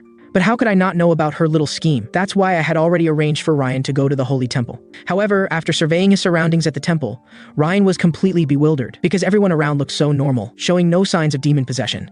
What frustrated him most was that as a swordsman, he couldn't sense any demonic or holy energy at all. "Mikhail, bastard, why did you give me such a heavy responsibility?" Just then, a bishop passed by him. His demon sword began to hum and emit a pale blue light. This sudden change immediately caught Ryan's attention.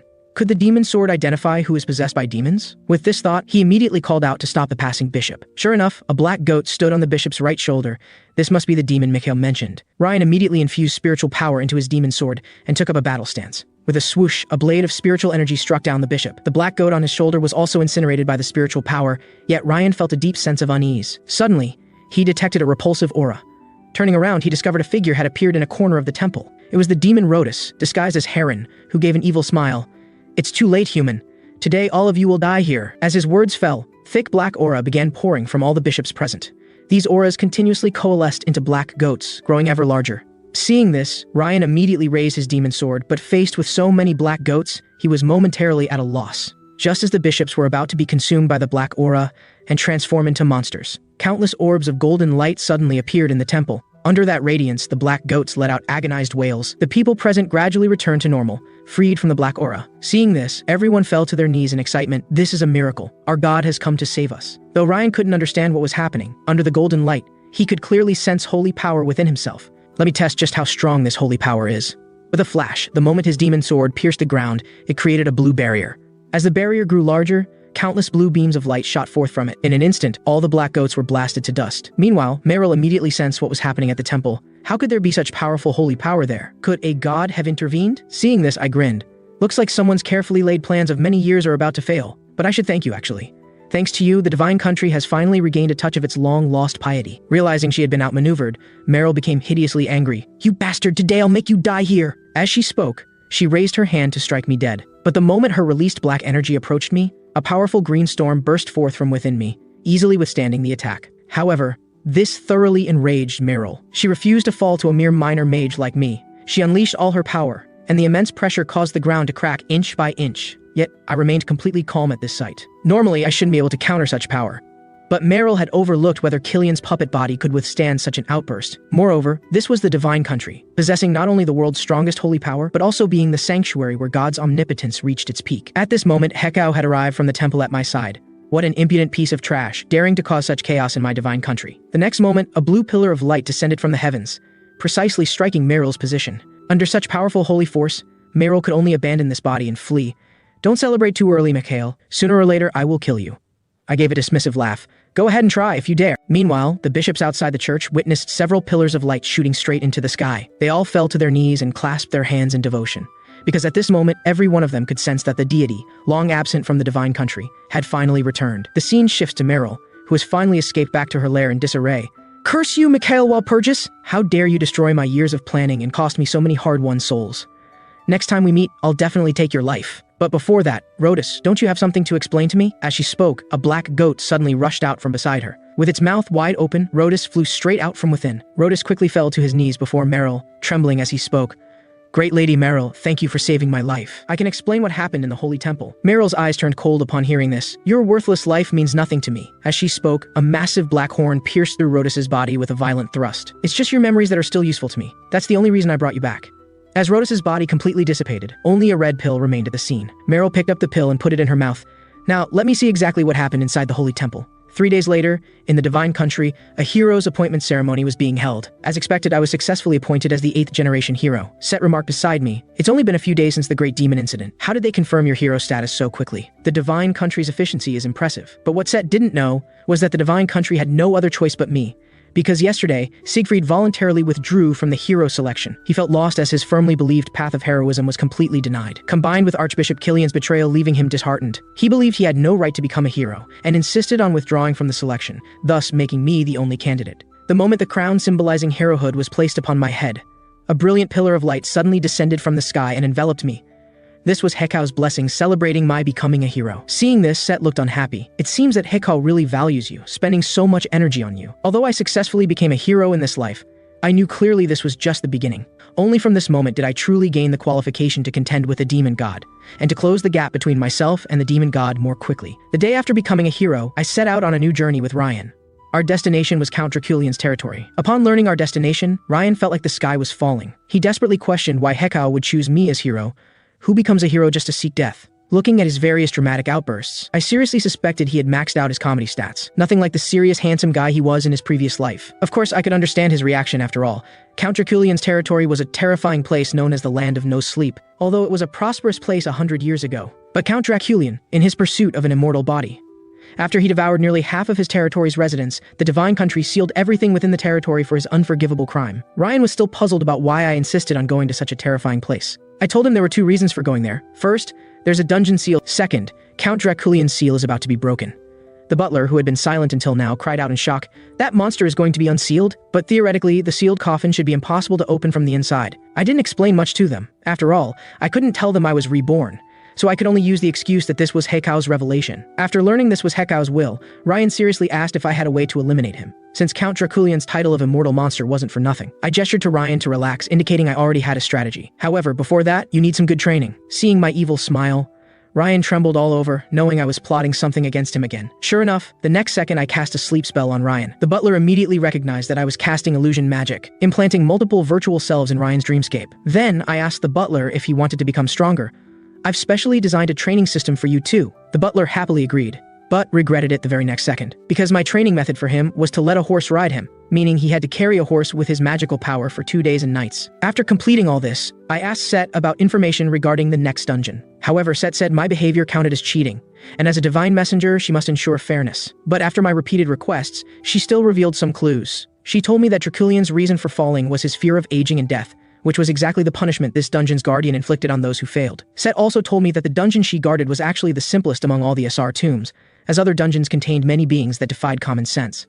2 days later, we arrived at Count Draculian's territory. The butler asked shakily if the training time was up and if he could let the horse on his back return to its normal duties. After getting my permission, the butler collapsed onto the ground. This really wore me out. Then he planned to lie down on the grass for a nice nap. Seeing this, I sighed lightly. You can still sleep in this situation? Shouldn't you check your magical power first? Through inspection, the butler discovered that his magical power, stagnant for many years, had actually grown. This greatly shocked him. Young master, what kind of training method did you teach me? This was an autonomous circulation training method I custom designed for the butler, which could perfectly remedy the after effects of his extreme training method from his previous life. This time, I'll definitely help you break through the 8th Circle Mage's limitations. Soon we arrived at the territory's central city, though the desolate scene confirmed just how serious Draculian's problems had been. The barrier wall before us was a magical boundary set up to isolate contamination from both inside and out. Back then, the Divine Country sent their strongest holy knights to seal Draculian, sparing no expense on the materials needed for the seal. That's why they had always firmly believed the seal could never be broken. Unfortunately, this wall won't last much longer. At this moment, Set beside me suddenly started coughing violently, because she smelled a nauseating odor here. Including the contaminated areas, this place is just like a livestock pen. I chuckled at this. A livestock pen, huh? That comparison is quite fitting. Ryan asked from behind me if we were going to charge straight in. I raised my hand and pointed. No rush. Let's start our cleanup from there. What I was pointing to was a village located around the city. Upon reaching the village, we found quite a few people still living here. Ryan wondered why these people still lived here. Aren't they afraid of the sealed monsters or contamination? I explained that these people were likely survivors of that tragedy. After all, Draculian was sealed by the Divine Country after devouring half the population. The reason they still live here is probably because of the benefits. The surrounding monsters dare not approach due to their fear of the calamity Draculian left behind. Also, no lord wants to claim this place, so the residents don't need to pay taxes to the Empire. My eyes grew cold as I said this. However, this tranquility will soon be broken, because Draculian was no incompetent fool. He had been planning for what would come after from the very moment he was sealed. The butler quietly asked me, did the deity mention how Draculian broke the seal? I'm really curious how a seal that's impossible to break from the inside could be undone. I indicated that he had a demon helper, though we don't know how powerful that one is yet. Then we met the village chief, who told us this place was called Piaku, currently the most prosperous area in the entire territory. The chief asked if we wanted to stay here, saying he could arrange excellent accommodations for us. I looked up at him, then enthusiastically grasped his hand in thanks. Chief, you're such a kind person. Finding lodging is exactly what we need right now. Ryan and the butler shuddered when they saw my professional fake smile, thinking, this chief is in for big trouble. Along the way, the chief first exchanged some pleasantries with me, then suddenly changed the subject to ask why we came here, since this place had no tourist attractions. Seeing him ask so directly, I candidly stated that the purpose of our visit was to find Draculian. Hearing this, the chief immediately stopped and stared at us with a vicious look. So you're people from the Divine Country? I smiled with narrowed eyes. How could that be possible? I told him we came looking for Draculian out of personal interest, because we're very interested in history. In that case, I hope you enjoy your stay. The scene shifts to us arriving at the village inn. I asked the butler what he thought of the chief. The butler stated that the man must be a demon's pawn. The technique he used to deceive us is a skill commonly used by demons, and he sees us as livestock.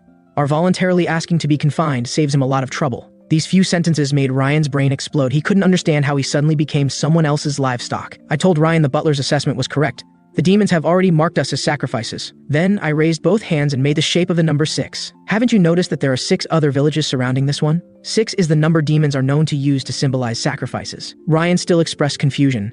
According to what you just said, there should be 7 villages in total, which has nothing to do with the number 6 you mentioned. That's because this village serves as the massive center, with the other 6 villages surrounding it. In magical terms, this forms a grand magic array, and we are the sacrifices meant to activate this magic array. Ryan angrily slammed his fist on the table. Damn it, are all the people here scum? How dare they do something so vicious? I gestured for Ryan to calm down. These villagers are just pawns being used. Our targets are Draculian and the demons hiding in the shadows. Ryan asked what we should do next. Are we just going to sit here and wait to be sacrificed? I told him not to worry, that I already had a plan. Now we need to meet a key person first. Then I led the 2 of them from the inn into the depths of the forest. Before long, we arrived at a massive wall. A knight in armor sat at the base of the wall, appearing to be its guardian. Suddenly, the previously motionless knight's expression turned fierce, his eyes gleaming with an eerie red light. The butler immediately recognized the other's demonic nature. "Young master, shall I dispose of him?" But before he could finish speaking, a cold glint flashed before his eyes. The knight had already initiated an attack against me and the butler with his spear. Seeing this, the butler lightly snapped his fingers. A shield formed of magical power appeared before him, completely blocking the knight's attack. My, this is our first meeting. Starting with violence is quite impolite. After speaking, the butler pointed his finger downward. Instantly, a terrifying pressure appeared above the knight's head, pinning him down completely. The knight's eyes widened in disbelief at his defeat. As his sense of unwillingness grew stronger, a dark aura began to spread from his body. Seeing his consciousness about to be overtaken by malice, I immediately shouted, "Stop!" This sudden shout made him tremble, and his consciousness gradually returned to normal. Then I signaled the butler to stop as well. He's fundamentally different from other demons. The knight slowly stood up and asked who we were and why we had come to this wall. Hearing this, I took out the medal symbolizing herohood from my chest. "I am Mikhail Walpurgis, and as you can see, I am this generation's divinely acknowledged hero." Upon hearing this, the knight sat down heavily. He laughed self-mockingly. "A hero, huh? Never thought the deity would be so late to act. Where was the deity when everything happened? What use is sending you now?" I told him the deity never intended to stand idly by. When the Draculian devouring incident occurred, the deity wanted to intervene, but certain unspeakable circumstances prevented the divine revelation from descending. Then I asked why he continued guarding this barrier wall without leaving.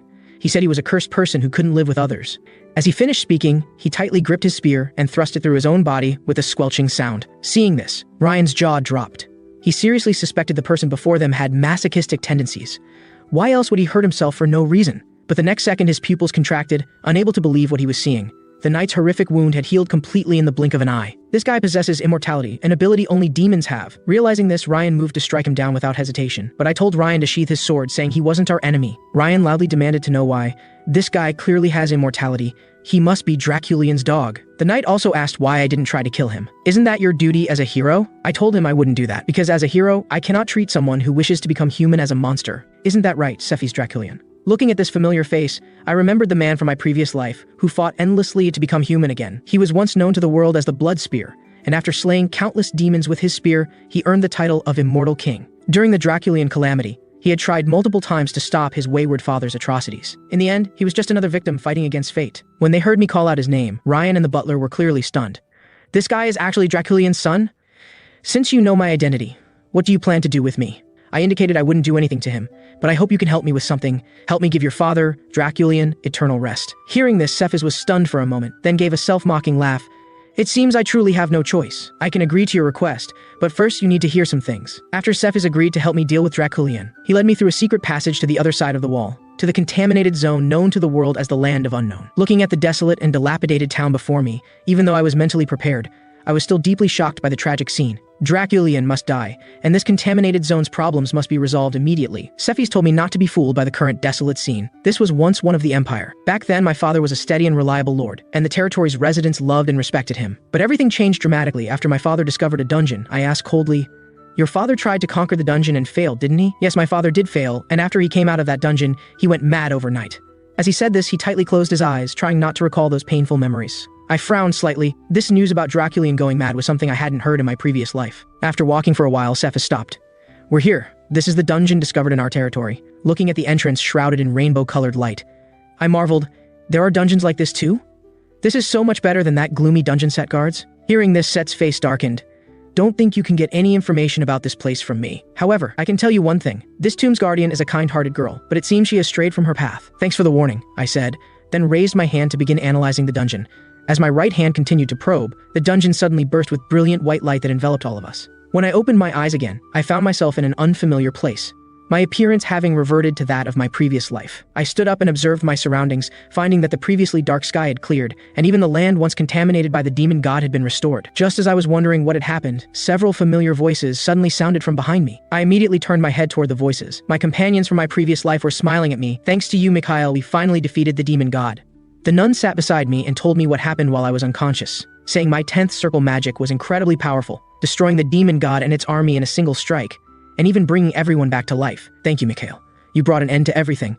I looked into the distance with a faint smile. "It's nothing." Indeed, such an ending would be beautiful. But no matter how good the ending, it was just a beautiful dream. It was time to go back. The nun asked me when I realized this was all an illusion. I gave her a confident smile. "Don't worry, this won't remain just an illusion. In the future, we'll definitely be able to live such a wonderful life." Hearing this, a smile appeared on the nun's face. I believe in you, Mikhail. We're counting on you for the future. As she finished speaking, her body gradually dissipated, and the surrounding space returned to its blank white state. At this moment, a girl suddenly appeared above me, telling me, "It's okay to relax a little. Here you can have everything you want." The speaker was this dungeon's guardian, Nefertiti, who was responsible for managing divine artifacts. I had originally wanted Set to come out and chat with her colleague to help me obtain the divine artifact more easily, but found my shoulder empty. She hadn't come in at all. After landing, Nefertiti slowly walked toward me. "Since you're not here to seek rest in this illusion, you must be after the divine artifact in my possession." I closed my eyes and confirmed. "That's right, but before that, I need to confirm something. You should know about Draculian." Nefertiti nodded, indicating he was the last challenger. Then he must have seen his heart's desire in an illusion like I did. "Do you know what he's become because of you? He not only treats his territory's residents as sacrifices, but he himself has become a monster." Hearing this, Nefertiti merely said softly, "I'm sorry. I deeply regret his actions. Her indifferent attitude completely angered me.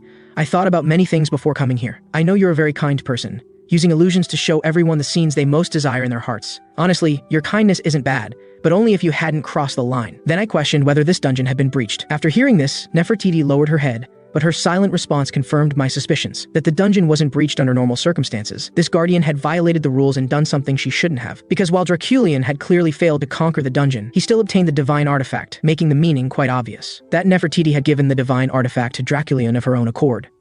Nefertiti praised me for being clever, able to see through everything at a glance. I turned and said, "Was it that difficult? As a guardian of divine artifacts, you now barely possess any of the divine presence unique to such items. Anyone could tell the divine artifact is no longer in this dungeon." Then I recounted the tragedy triggered by her cheap sympathy. After obtaining the divine artifact, Draculian not only devoured hundreds of thousands of innocent citizens, but also contaminated vast territories into dead zones where no living being could survive. After hearing this, Nefertiti lowered her head even further, repeatedly mumbling apologies. Then I learned from her the reason behind Draculian's atrocities. That Draculian had challenged the dungeon countless times, and during these repeated attempts, he gradually became lost in the beautiful illusions where he could recover what he had lost. If we interpret his pursuit of immortality this way, his true goal wasn't eternal life at all, but to make the illusion real, to resurrect his dead wife. Damn it. To think this catastrophe's true cause was someone's love-addled desire to revive his wife. At this point, Nefertiti asked if I was going to punish her. I indicated I had no such intention. However, you must compensate me. I don't want much. Just consider me as having conquered this dungeon and transfer its management rights to me. Nefertiti closed her eyes and agreed to my request. Meanwhile, in the outside world, Ryan was frantically shaking my body, nearly dislocating my bones. At this moment, Set came close and asked what I had obtained in the dungeon, as she noticed I didn't have the divine artifact's aura. I told her the divine artifact wasn't inside, so I asked the guardian for something else. "From now on, this entire dungeon belongs to me." The butler was shocked. "Young master, this action essentially means you've taken Draculian's territory." I chuckled and confirmed, "That's right. He took my divine artifact, so I took his territory. Fair's fair." Then Cephas asked if I could tell him what happened in the dungeon, wanting to know what his father had experienced inside. I indicated I didn't know much, but one thing is certain: he's firmly trapped in the past, trapped in his longing for your mother. Hearing this, Cephas's body trembled as he mumbled, "So that's what it was." I told him, regardless of the reason, Draculian's evil deeds cannot be forgiven. I hope you understand this. Cephas gripped his spear tightly and assured me, as his son, I will definitely give my father peace. This might be the best thing I can do for him. That's the right way to think about it. Now I have a task for you. I want you to temporarily become Count Draculian. It turned out that after I gained control of the dungeon, the village chief hurriedly reported our evening's activities to the sage. He suspected we were spies from the divine country, as our appearance didn't match that of tourists. And what tourist would visit the barrier wall late at night? The sage told him not to worry about it. Just keep the villagers calm and prevent them from leaving the village. After giving the village chief this task and dismissing him, the sage immediately revealed his true nature. Are they from the divine country? Interesting. Should we just kill them all? Just then, the door was suddenly pushed open. It was the village chief who had just left, returning with a shout, "Sage, something terrible has happened. Draculian seems to have been resurrected and appeared in the village." Meanwhile, in another part of the village, Cephas was impersonating his father Draculian as I had requested, emanating the terrifying pressure of immortality with each step. Seeing this, the villagers fled in panic, crying out as they ran, "Help! The demon Draculian has been resurrected. Where's the guard?" But the guards were scared too, their hands shaking so much they could barely hold their weapons. To create even more panic among the residents, Cephas stepped forward with his spear. With a light throw, he pierced and shattered the city wall 2.5 meters away. This terrifying display of power scared 2 guards so badly they wet themselves and cried out for their mothers. Seeing the goal was achieved, Cephas left with a parting, "I'll be back," and departed from the village. After returning to my side, he expressed his confusion about why I had him impersonate his father to frighten the villagers away. "That was to smoke out those hiding behind the scenes," I told Cephas. "The demons want to use a magic array to sacrifice the villagers, so we need to make the people realize this place isn't safe and want to flee. This way, those behind the scenes will have to intervene, because they absolutely won't allow their sacrifices to escape. The next day, the village chief was desperately pleading with residents not to leave the village. But due to the psychological trauma from Draculian's appearance yesterday, no one was willing to stay. And this chaotic situation was exactly what I wanted to see. As long as the village chief couldn't stabilize the situation, those behind the scenes would surely appear. Sure enough, as I expected, before long, a smiling elderly man approached, someone everyone called Sage. I frowned and thought, this person's attire indeed matched that of someone from the divine country, but why couldn't I remember such a figure? Everyone, please be at ease. The one who raided the village last night wasn't Draculian. But that evil aura was uniquely Draculian's. The sage explained, if it really was that monster Draculian who came here, he would have contaminated this entire area. Look at the ground beneath your feet. Do you see any trace of death or undead energy here? His words helped ease the residents' worried hearts.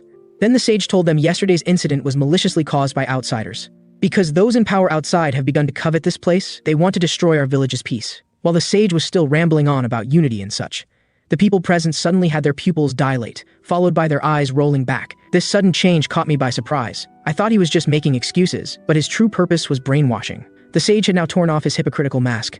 With an evil smile, he was performing mind control on everyone. Seeing this, my anger instantly peaked, because what I hate most is mind control. Robbing others of their will and turning them into puppets is the most disgusting thing. Seeing my expression, the butler immediately stepped behind me, thinking this sage was in for serious trouble. Then I approached the sage while clapping.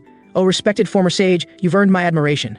So once one reaches your level, even lies can be told so grandly. At this point, the sage recognized me as the outsider the village chief mentioned, warning that as an outsider I had no right to interfere in village affairs. Indeed, as an outsider I have no right to interfere in this matter. But unfortunately this time I'm here as a hero, I said, as I drew out my staff. Although mind control had always been the most troublesome among demon abilities, frustrating me endlessly in my previous life, after being reborn, I discovered the simplest, most brutal solution. That is, strike hard and directly. If you beat someone until they question their existence, they won't have the energy to control others' bodies anymore. Getting fired up, I launched into a combo attack, my fists raining down on the sage like raindrops. The villagers had never seen such a brutal hero, all crying out that I must be an imposter, demanding I release their sage. But the more they questioned, the more excited I became. I told myself I must not be hitting hard enough. They hadn't broken free from the mind control yet. Thinking this, I slapped the sage's face 99 times while shouting loudly, "You damn demon, get out of the sage's body right now." After all, some villagers had regained consciousness, so I needed to find a suitable excuse for my continued beating. Like, for example, a kind sage possessed by a demon. By now, the sage was nearly beaten unconscious, but I still swung my fist with an evil grin. "You vile demon, I know you're still in the sage's body, get out right now." Seeing my fist about to fall again, the sage hurriedly explained he wasn't a demon. But how could I give him a chance to speak? I blasted his face with a lightning bolt. "Shut your foul mouth, demon. I won't be deceived by you." Some kind-hearted villagers couldn't bear to watch. "Hero, please stop. Even if the sage is possessed by a demon, he'll die if you continue." "Don't worry," I told them. "A hero's fists carry divine power. They only affect demons, so the sage won't die." After speaking, I stomped heavily on the sage's face again. Finally, the sage passed out under my repeated loving care. After breaking his mind control, I told everyone about Draculian's imminent revival. "I'm sorry everyone, but this demon possessing the sage has prematurely released Draculian." After speaking, I couldn't help but kick him a few more times. The villagers were now too panicked to care about the sage's fate. "Hero, please save us." Finally, under my suggestion, all the residents temporarily evacuated their villages. After resolving all this, it was time to have a heart-to-heart with the dear sage. After I woke him up, he terrifiedly claimed I was a fake, saying he hadn't received any news about the divine country selecting a hero. I coldly responded, "You're not receiving news doesn't mean I'm not real. After all, Meryl is too busy to send you information now." Then I learned the full story of the Draculian incident from him. Because the demons couldn't breach the dungeon but coveted its divine artifact, Meryl had ordered him to manipulate Draculian to obtain it. At that time, Draculian had just lost his wife and was trapped in overwhelming grief, so you deceived him, claiming he could resurrect his wife if he conquered the dungeon. Until finally, the horrifying Draculian calamity erupted. But you didn't expect the divine country to react so quickly, sealing Draculian before you could get the divine artifact. So you were forced to stay and help gather sacrifices to break his seal and obtain the artifact. The sage cried out madly, "So what if you know all this now? Draculian has already absorbed most of the sacrifices. You can't stop his revival." "True, I can't stop him. But you can, can't you?" I said, extending my right hand with an evil grin. "The technique that created Draculian came from you, so naturally you must know how to undo it." Then I grabbed his face. Immediately, a pale blue spiritual energy spread from my palm. The sage's face contorted as his soul was being extracted. "You bastard, you're more demonic than we demons." Hearing this, I chuckled. If becoming a demon is what it takes to completely kill creatures like you, I don't mind being one. Through extracting the sage's soul, I learned that he had placed a technique called reversal on Draculian. This was a technique that used magical incantations to break bodily limits, continuously absorbing power from divine artifacts to nourish oneself, thereby achieving immortality. This gave me a headache. Not only had Meryl upgraded the divine artifact, but she had also created quite a troublesome spell. Fortunately, I learned the original incantation for reversal from the sage's mind. Otherwise, breaking this technique would have taken who knows how much time and effort. By now the sage was in tears for my torture. "Go to hell, you trash." As he finished speaking, he concentrated light magic in his hand. With a bang, both his body and soul were annihilated in holy light. Outside, Ryan and the others heard the commotion. "How's it going, Mikhail? Did you find a way to deal with Draculian?" I nodded to indicate everything was ready. "We can now head to Draculian's sealed location." Soon our group arrived outside the luxurious Count's mansion. Looking at this long unseen building, a flash of pain crossed Cephas's eyes. For it was here that his father had turned him into an immortal monster. At the time, he had desperately begged his father to stop. But all he got in response was his father asking, "Aren't you happy?" Though he could sense his father harbored no ill will and simply wanted him to achieve immortality, he couldn't accept becoming a monster as the price for power. What a twisted form of fatherly love. Before entering the mansion, I seriously asked Cephas, "Do you really have the courage to raise your blade against your father? If it's too difficult, you don't have to face him. We understand your situation." But Cephas's response was exceptionally firm. "Rather than enable my father's corruption, I'd rather be an unfilial son who puts righteousness first." With these words, he reached out with both hands and pushed open the mansion's doors.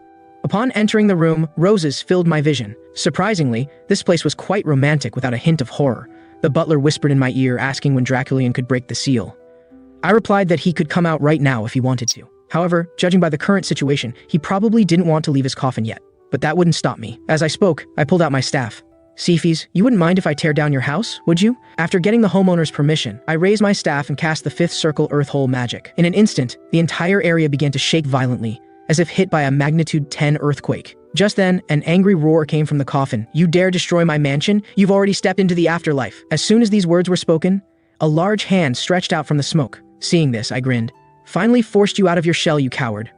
After emerging, Draculian's face was grave. Instead of attacking immediately, he carefully observed our strength one by one. But soon he noticed a familiar figure among the crowd. "Is that you, Cephas? Come here, my son. These people want to destroy this mansion, destroy this place full of your mother's memories. They are enemies to both father and son." Cephas didn't respond to his words, but lowered his head and shouted, "That was a long time ago. After you willingly became a demon, Mother's presence vanished from this place forever." Hearing this, Draculian hastily explained, "No, son, listen to me.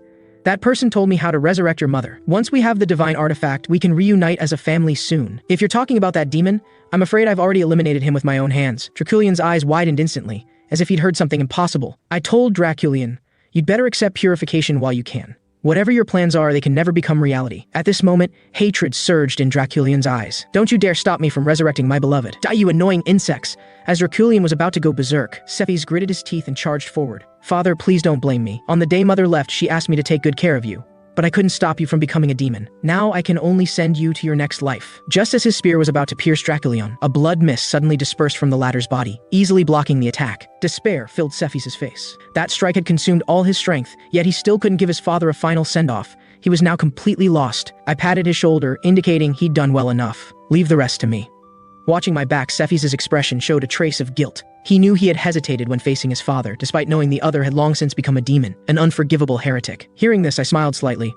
"You needn't feel guilty. After all, he is your only family in this world. The fact that you pointed your spear at him proves you were prepared to bear the name of an unfilial son for life. That is enough. As a hero, how could I let you bear such a burden for life? Let me handle the purification from here." After speaking, I immediately used circle expansion magic to increase my mana. At this moment, Draculian launched his attack, sweeping his hand to send dozens of skull heads flying toward me. Seeing this, I immediately activated multiple holy hammer spells. Dozens of blue light pillars descended from the sky, precisely striking down all the skull heads on the field. However, during this time, Draculian had already condensed the blood mist into a crimson spear. With lightning speed, he thrust the spear at me faster than the eye could follow. Ryan quickly moved in front of me to block the attack. The collision of sword and spear produced a piercing screech. Afterward, Ryan's arms trembled uncontrollably. This guy's strength is unbelievable. Even if he were to fight 3 swordmasters simultaneously, he probably wouldn't lose. The butler asked what we should do, saying we were no match for Draculian at this rate, as his immortal body provided him with endless power. I indicated that while there was a way to eliminate him, I needed more time to accomplish it. As we spoke, Draculian summoned more menacing skeletons to attack us. I raised my hand and cast multiple firewall spells. Instantly, a wall of roaring flames formed to protect us. Ryan and the butler prepared for battle. "Mikhail, focus on your preparation. No matter how long you need, we'll buy you that time." At this moment, the silent Cephas also stepped forward to help. He had now completely let go of his inner demons regarding his father. His only wish was for his father Draculian to rest in peace. When Draculian saw his son truly standing against him, he couldn't understand why his son had to oppose him when everything he'd done was to resurrect his mother. All these years, he had been following the sage's guidance. When told sacrifices were needed, he sacrificed nearly half the territory's residents. When told he needed the divine artifact from the dungeon, he challenged the dungeon without hesitation, never giving up even when bloodied and beaten. He even moved the tomb guardian Nefertiti to willingly break the rules and give him the divine artifact. Thinking of this, Draculian roared, "I was so close to resurrecting my dead wife and all the sacrificed residents. Why must you stop me now?" Facing his father's accusations, Cephas shouted angrily, "Why can't you understand you've been used? That sage never intended to help fulfill your wish. He only wanted to create a monster to serve his purpose." Hearing this, Draculian halted his attack, fear appearing on his face. "You must be lying to me. How could everything I've done be in vain?" At this moment, he recalled the sage's warning. "In the future, you will be tormented by false visions. Only by overcoming them can you fulfill your heart's desire." Thinking of this, Draculian unhesitatingly formed a blood-red energy ball. "All of you must die. Once I eliminate these illusions, my wife and child will return to me." At that moment, a pure white figure stood before him. Seeing this, Draculian froze. "A white mage. Could you be the divine country's new hero?" Taking advantage of his momentary pause, I immediately cast the TH Circle Holy Light Magic. A dazzling white light burst forth from my chest. It instantly dissolved Draculian's blood energy ball and incinerated both his hands. However, with his immortal body's almost abnormal healing ability, he restored his arms in the blink of an eye. "Don't get too cocky, brat. Hero or not, this is my territory." With those words, he raised his hand. Using blood essence, he created hundreds of crimson spears. Having witnessed the power of this attack before, I knew well that our small group couldn't withstand so many blood spears. However, you're not the only one who possesses a divine artifact. After summoning Set, I asked if she could forcibly control Draculian for 3 minutes. Because I obtained the reversal spell by cracking open the sage's head, and now there are 3 minutes left until the spell breaking is activated. Set indicated it wouldn't be a problem. She could manage not just 3 minutes, but even 2.5 hours if needed. Then, with a humming sound, an intense green storm instantly swept across the entire area. Trapped within the wind wall, Draculian was aghast. "This is the power of a divine artifact. How could you possess such power?" I chuckled. "If scum like you can possess a divine artifact, isn't it natural for me, a hero, to guard one? Moreover, I earned my artifact through my own efforts, unlike yours that was given out of pity. So don't think you can escape my storm." Draculian sneered, "Even if your artifact is stronger than mine, time is always on my side. Do you think your brief lifespan can compete with my immortality? At worst, I'll wear you down over a century until you die." I held up one finger. "I have no intention of dragging this out. Better cherish your final minute." As the countdown ended, dozens of magic circles connected by rings appeared behind me. After I uttered the words, "Cancel immortality," all the blood spears shattered simultaneously. Draculian's arms exploded the instant they touched the magic array. He discovered in horror that his arms wouldn't regenerate. Only then did he realize that his proud, immortal body had lost its immortality property under my attack. Even so, he refused to believe I could destroy his immortal body, as that would require infinite life force and magical power. His doubt was understandable. With my current power, achieving this would indeed seem impossible. Unfortunately for him, while he merely possessed a divine artifact in this dungeon, I held administrative rights over the entire dungeon. Draculian still shouted, "I've long since become the artifact's master. Even as Dungeon Lord, you have no right to control its power. Haven't I told you? Your artifact was obtained through the Guardian's pity. Such rule-breaking methods won't be acknowledged by Ashar. As Dungeon Lord, I naturally have the authority to control it. Is that so?" Draculian lay on the ground with a dejected expression. To think all my painstaking efforts have amounted to nothing in the end. As he closed his eyes awaiting death, a pair of hands gently cradled his head. "Father, please don't run away this time. You need to apologize for the calamity you've caused. Child, I've done no wrong. Everything I did was to bring back your mother." At this moment, Cephas could no longer contain his emotions and shouted, "If you're blameless, what sin did those people commit who were caught up in your greed? And what about me? Forced to bear the burden of everyone's sacrifices. Do you know how much I hate this immortality you bestowed upon me? Because of it, I was abandoned by the world for so long, and from now on, I'll probably live while resenting this blessing you gave me." Seeing his son's profound sorrow, Draculian finally felt regret for his past actions. Though he desperately wished for his son's forgiveness in his final moments, he dared not hope for it, knowing the immense harm his actions had caused Cephas. At this moment, Cephas' voice sounded again by his ear. Hearing this, Draculian slowly raised his head. "But father, regardless of your wrongs, you're still the person I love most. I'll live on well to atone for your sins. I hope you and mother can live happily together in the next world." When his gaze fell upon the happy family photo of the three of them on the wall, he finally let go of his obsession and the demons that had haunted him for years. "I'm sorry, child. I've caused you so much trouble. Please take good care of the territory's residents from now on." With these words, he thrust his hand into his own heart. Immediately, a stone emanating red light appeared in his palm. "Hero, this is the divine artifact you wanted. I no longer need it from now on." I spoke coldly. "Don't you have anything more to say to Cephas?" He reached out and stroked Cephas' cheek. "I don't think it's necessary. My son has grown up. I only have one thing to say, son. I've been so sorry all this time. After resolving the Draculian incident, I brought the divine artifact to the dungeon." Nefertiti immediately understood my purpose. "You wish to have the divine artifact imprinted on your body, don't you?" After receiving my affirmative response, she stated that I had passed the dungeon's trial and was indeed qualified to receive the imprint. With that, she raised her hand and began the imprinting process. The next moment, golden flower petals spread across my right cheek. Then, a flower petal pattern appeared on my right hand. Just before I prepared to leave, I asked Nefertiti about her thoughts on this incident. Nefertiti admitted it was all her fault. She had originally hoped Draculian would use the divine artifact to bestow blessings, never imagining he would do such things. This is indeed your fault. You should have thought carefully before giving him the divine artifact. As punishment, I will not close this dungeon, and you should use this opportunity to reflect carefully. Perhaps new challengers will arrive soon. Of course, I will be watching your every move during this time. After dealing with Nefertiti, I began addressing the land pollution issue. However, I discovered that the contaminated land had not recovered with Draculian's death. Instead, it showed signs of worsening. I had no choice but to use divine power to begin manual purification, though the efficiency was rather disappointing. Set told me that completely resolving the pollution in this area would take at least a year. We had no obligation to stay here as guardians, especially since we had more important matters to attend to. I smiled helplessly at his words. Who said I would purify this land personally? Have you forgotten my father is Marquis Walpurgis? For magical families like ours, resolving such pollution is merely a matter of spending some extra money. As for this land, I have greater plans for it. Just then, Ryan's voice sounded from behind. I turned to see him running hurriedly towards me. Mikhail, someone of noble status has arrived in the village. Their rank is incredibly high. You must come back with me to see. I smiled and said there was no need. The person you're referring to must be Duke Lindell. Ryan was startled. How did you know that? Don't tell me you can read minds. I can't read minds. It's just that His Grace the Duke is standing right behind you. Later, the Duke and I went to a small tavern where he explained the purpose of his visit. He had come on behalf of His Majesty the Emperor to reward me because you completely resolved the Draculian incident, helped the Empire eliminate a potential threat, and enabled this territory to be reclaimed by the Empire. So, Mikhail, have you decided what you want? I glanced at Duke Lindell. Offering rewards right away didn't quite match his cunning fox persona. However, I had already decided on my reward. I directly stated that I wanted to establish a restricted zone. The cunning Duke Lindell immediately caught my meaning. I wanted to take all of Draculian's former territory and establish my own autonomous region. With a loud bang, Duke Lindell's fist slammed onto the wooden table. Mikhail, do you understand what you're saying? His eyes suddenly widened as he spoke. Immediately, an extremely terrifying pressure descended upon me. I was exasperated. Was this the only trick Duke Lindell knew? When I first returned to life and went to break off the engagement with Eileen, he had used his pressure to intimidate me. Now that I had become a hero, such tactics were useless against me. Seeing how calmly I withstood his pressure, Lindell was somewhat surprised, thinking, has this fellow's strength improved so rapidly? Mikhail, establishing a restricted zone within the Empire's territory violates the law. You're knowingly breaking it. I cannot grant this reward you seek. I spoke calmly. Your Grace, if this were ordinary land, I wouldn't dare make such a request. But do you understand how many troops would be needed to protect this territory? The Duke held up one finger, indicating that a count's garrison force would be sufficient. I interrupted him directly. Your Grace, are you mistaken? This place requires at least the entire military force of a duchy. Lindell rose abruptly. Impossible. No matter how dangerous demons are, there's no need to commit such a large force. That's because you don't truly understand demons. Battles against demons are fundamentally different from battles against humans. Combat between humans is ultimately just a test of strength between nations. But fighting demons is a battle between species. Those creatures are not only formidable, but also harbingers of misfortune. To completely eliminate a demon, one needs the blessing of divine power. Duke Lindell pondered for a moment. I understand what you're saying, but I don't see the connection between establishing a restricted zone and demons. Seeing his hesitation, I revealed my plan.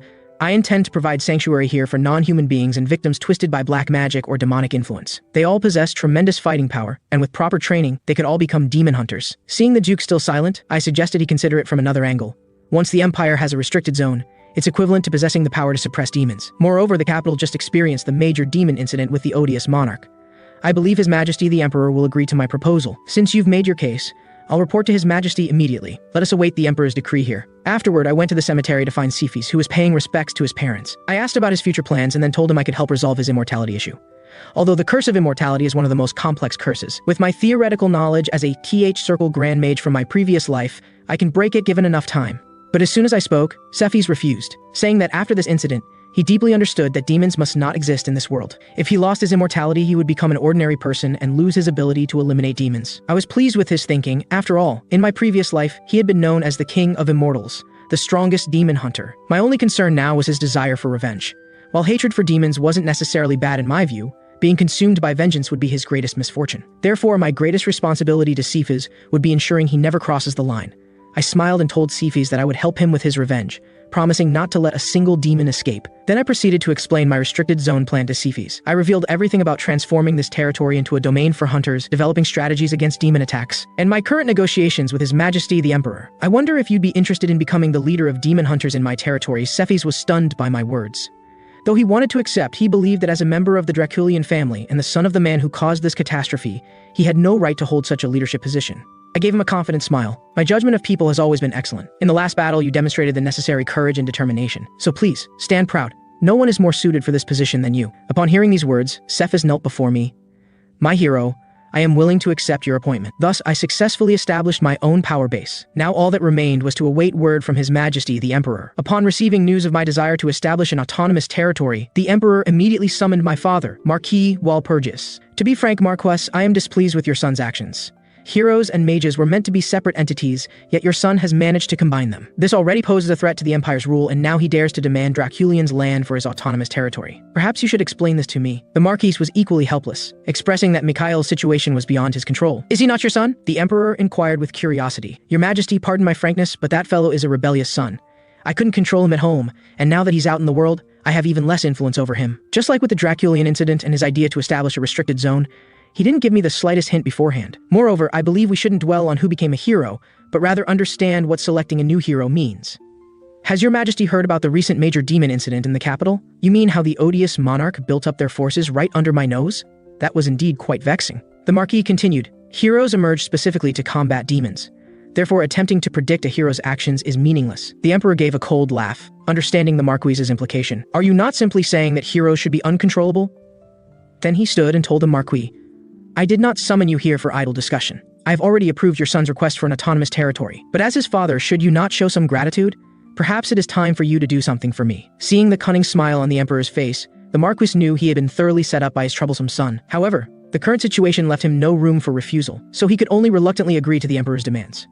On the same day they concluded their discussion, I received an imperial decree from the capital. It stated that from this day forward, the territory formerly belonging to Draculian would be transformed into Mikhail Walpurgis's divine autonomous territory. I then conveyed this news to Cephas, and presented him with a badge.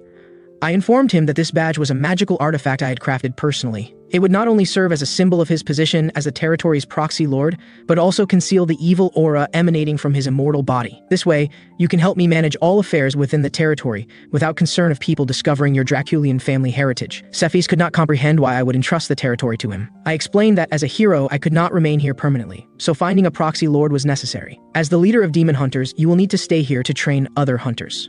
Moreover, as a member of the Draculian family, you know this land's affairs better than anyone else. From any perspective, you are the most suitable candidate. I then assured him that I would not depart immediately, promising to take good care of this land for the next 3 months. Our first task now is to search for hunters hiding in the shadows. Upon returning home, Ryan immediately questioned me, Mikhail, do you truly intend to stay here for 3 months? Is that not excessive? I explained that this time was necessary, as I needed to establish a solid foundation for the territory. After speaking, I shifted my gaze to the two of them. Besides, you both should take time to train patiently. After experiencing these demon incidents, you need time to process everything, especially you, Ryan. Compared to when we first met, your combat ability has improved dramatically, but you must sense that your Moulier aura training method still has room for improvement. If you wish to become stronger, my advice is to grow resilient like a weed. Subsequently, under my arrangement, Ryan went to eliminate all magical creatures around the territory. As for the butler, my suggestion was even simpler. I opened the door and made a gesture of invitation. Indeed, the training I arranged for my butler was to run 1,000 kilometers because a healthy spirit stems from a healthy physique. For a butler who is about to reach the 8th circle of magic, the primary goal is to develop a strong physical condition. Upon hearing this, the butler looked resistant, saying, Young master, how could I possibly run that far? Isn't this a death sentence for me? Seeing his reaction, I laughed and placed my hand on his shoulder. What are you talking about? I remember you once carried a horse that could run for 3 days and nights. This time, with no load, running 1,000 kilometers is nothing. After saying this, I didn't care whether the butler wanted to or not, and directly dragged him out of the room. Butler, I'll be watching you at all times. You know the consequences if you dare to slack off. After establishing the training regimen for Ryan and my butler, I began to transform this land. The first issue that needed to be addressed was cultivation. Looking at the soil beneath my feet, cracked into countless tiny fragments, Set believed that this land had lost its vitality and would be unable to nurture new life, but when she saw the cunning smile on my face, she knew I definitely had a plan. Mikhail, what are you going to do? It's simple. What the soil lacks now is life force. As long as we can replenish it, that's all that matters. And we happen to know someone who can control all the life essence in the world. After saying this, I stretched out my hand and wrote a string of magical incantations in the void. Immediately, an emerald green light appeared in my palm, and when Set saw the item in my hand, her face was filled with disbelief. Because what I was holding was the seeds of the world tree, and not just one, but a handful. She anxiously asked what I had done to Yog. Because the seeds of the world tree are produced only once every 100 years, and each seed is incredibly precious. And these in my hand were essentially all of Yog's most treasured possessions. Based on her understanding of Yog, she would never have given me all these seeds. I gestured to Set not to panic. Yog had indeed given me a world tree seed, but only one. These seeds are merely copies I created using magic based on the original. Although they lack the massive life force of a true world tree seed, They are more than sufficient for the current situation. And the moment the seeds touched the ground, the soil that came into contact with the seeds instantly grew lush green trees. Seeing this scene, Set's jaw dropped. You can do something like this? Are you even human? I helplessly chuckled. I couldn't very well tell her this was actually a work from my previous life. However, in this life, due to my insufficient magical level, these seeds are actually inferior, with only a 1-year lifespan. Once that time is up, they will no longer be able to grow. But regardless, these trees are sufficient to cover the entire territory, and they can suppress the demons within a year. At this point, Set asked who would manage the trees. I indicated that I would entrust Nefertiti with this task, as she has always felt indebted to me because of the divine artifact incident. Set nodded approvingly at my suggestion. With the kind-hearted Nefertiti taking care of them, these trees would surely grow well. Have you given them a name? She asked. Hearing this, I paused. I genuinely hadn't thought about a name. How about calling them the Trees of Dreams? Set looked disgusted. Your naming skills are truly terrible. Soon, several days passed, and at this moment, I was conversing with my father through a magic crystal. Having resolved the cultivation issue, the only remaining problem in the territory was the pollution left by Draculian. Father, my territory needs the support of the Walpurgis family. I've sent you everything we need. Please deliver it to me as soon as possible. You're quite bold, hero. Do you know that because of you, I was recently severely reprimanded by His Majesty the Emperor? As he spoke, my father pulled out the rod he used when he was a close combat mage.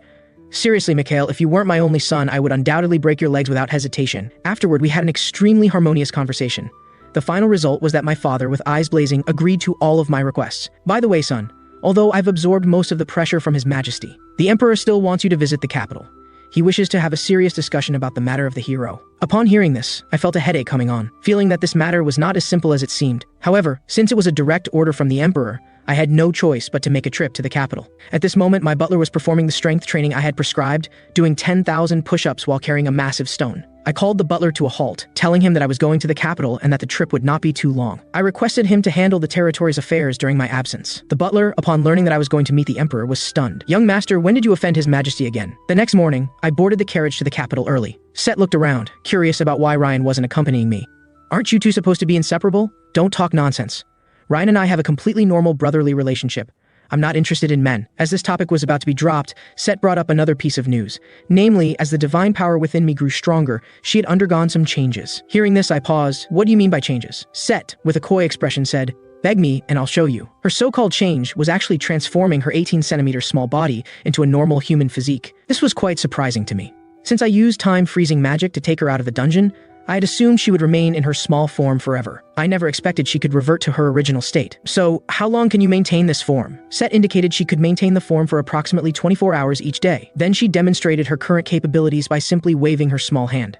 I immediately noticed that the aura of surrounding monsters had diminished by half. Just as I was shocked by this, a sound like a deflating ball suddenly filled the air. It turned out that Set's head had developed a hole, with her internal gases continuously leaking out. After struggling for a few seconds, her body returned to its previous 18-centimeter short-legged form. Didn't you say you could maintain this form for 24 hours? How come you couldn't even last 3 minutes? Perhaps I was too excited and lost control of my power, using up the transformation time all at once, Set said, embarrassedly tapping her small head. However, I didn't mind this at all. After all, I preferred her small, short-legged form.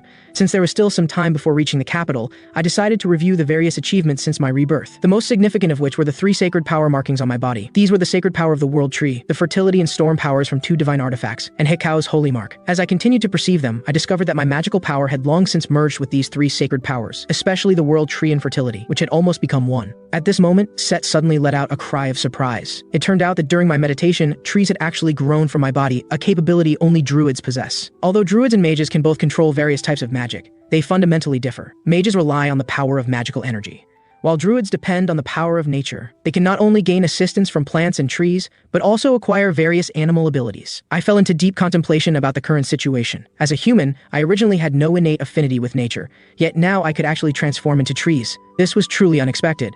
Set looked completely bewildered. She couldn't comprehend how a human like me could combine Yog's power and fertility, knowing that sacred power was not something humans could easily manipulate. The people from the divine country could only barely use sacred power because Hekao had adjusted it for them. Yet now, I could directly merge the purest 2 streams of sacred power, completely beyond Set's comprehension. However, I had a hypothesis about this. Hekao had once said I could become a demigod, and this might be related to that. Just as I was thinking this, a figure caught our attention. Looking closely, I noticed a small elf had appeared in the carriage at some point, looking adorably dazed. "Little one, who are you? What's your name?" The little elf pointed at himself. "Are you asking me? I don't even know who I am, but I know you're my father, and I want to be close to you." After saying this, he turned around and started wiggling his little bottom. Set was stunned. What is this little guy doing? Is he a mole? After wiggling, the little elf approached me, and in his hand appeared a golden yellow leaf. Unexpectedly, it was the sacred grass of taxis. This was a magical herb that could make all alchemists fight to the point of bloodshed. Every alchemist has one wish, to create a panacea, and the sacred grass of taxis is precisely what's needed to make such a medicine. So, you were wiggling your bottom to create this? The little elf had already handed the sacred grass to me. The little elf said happily, "Papa, this is our first meeting. This is a gift for you. I'm not your father, and I'm not an alchemist.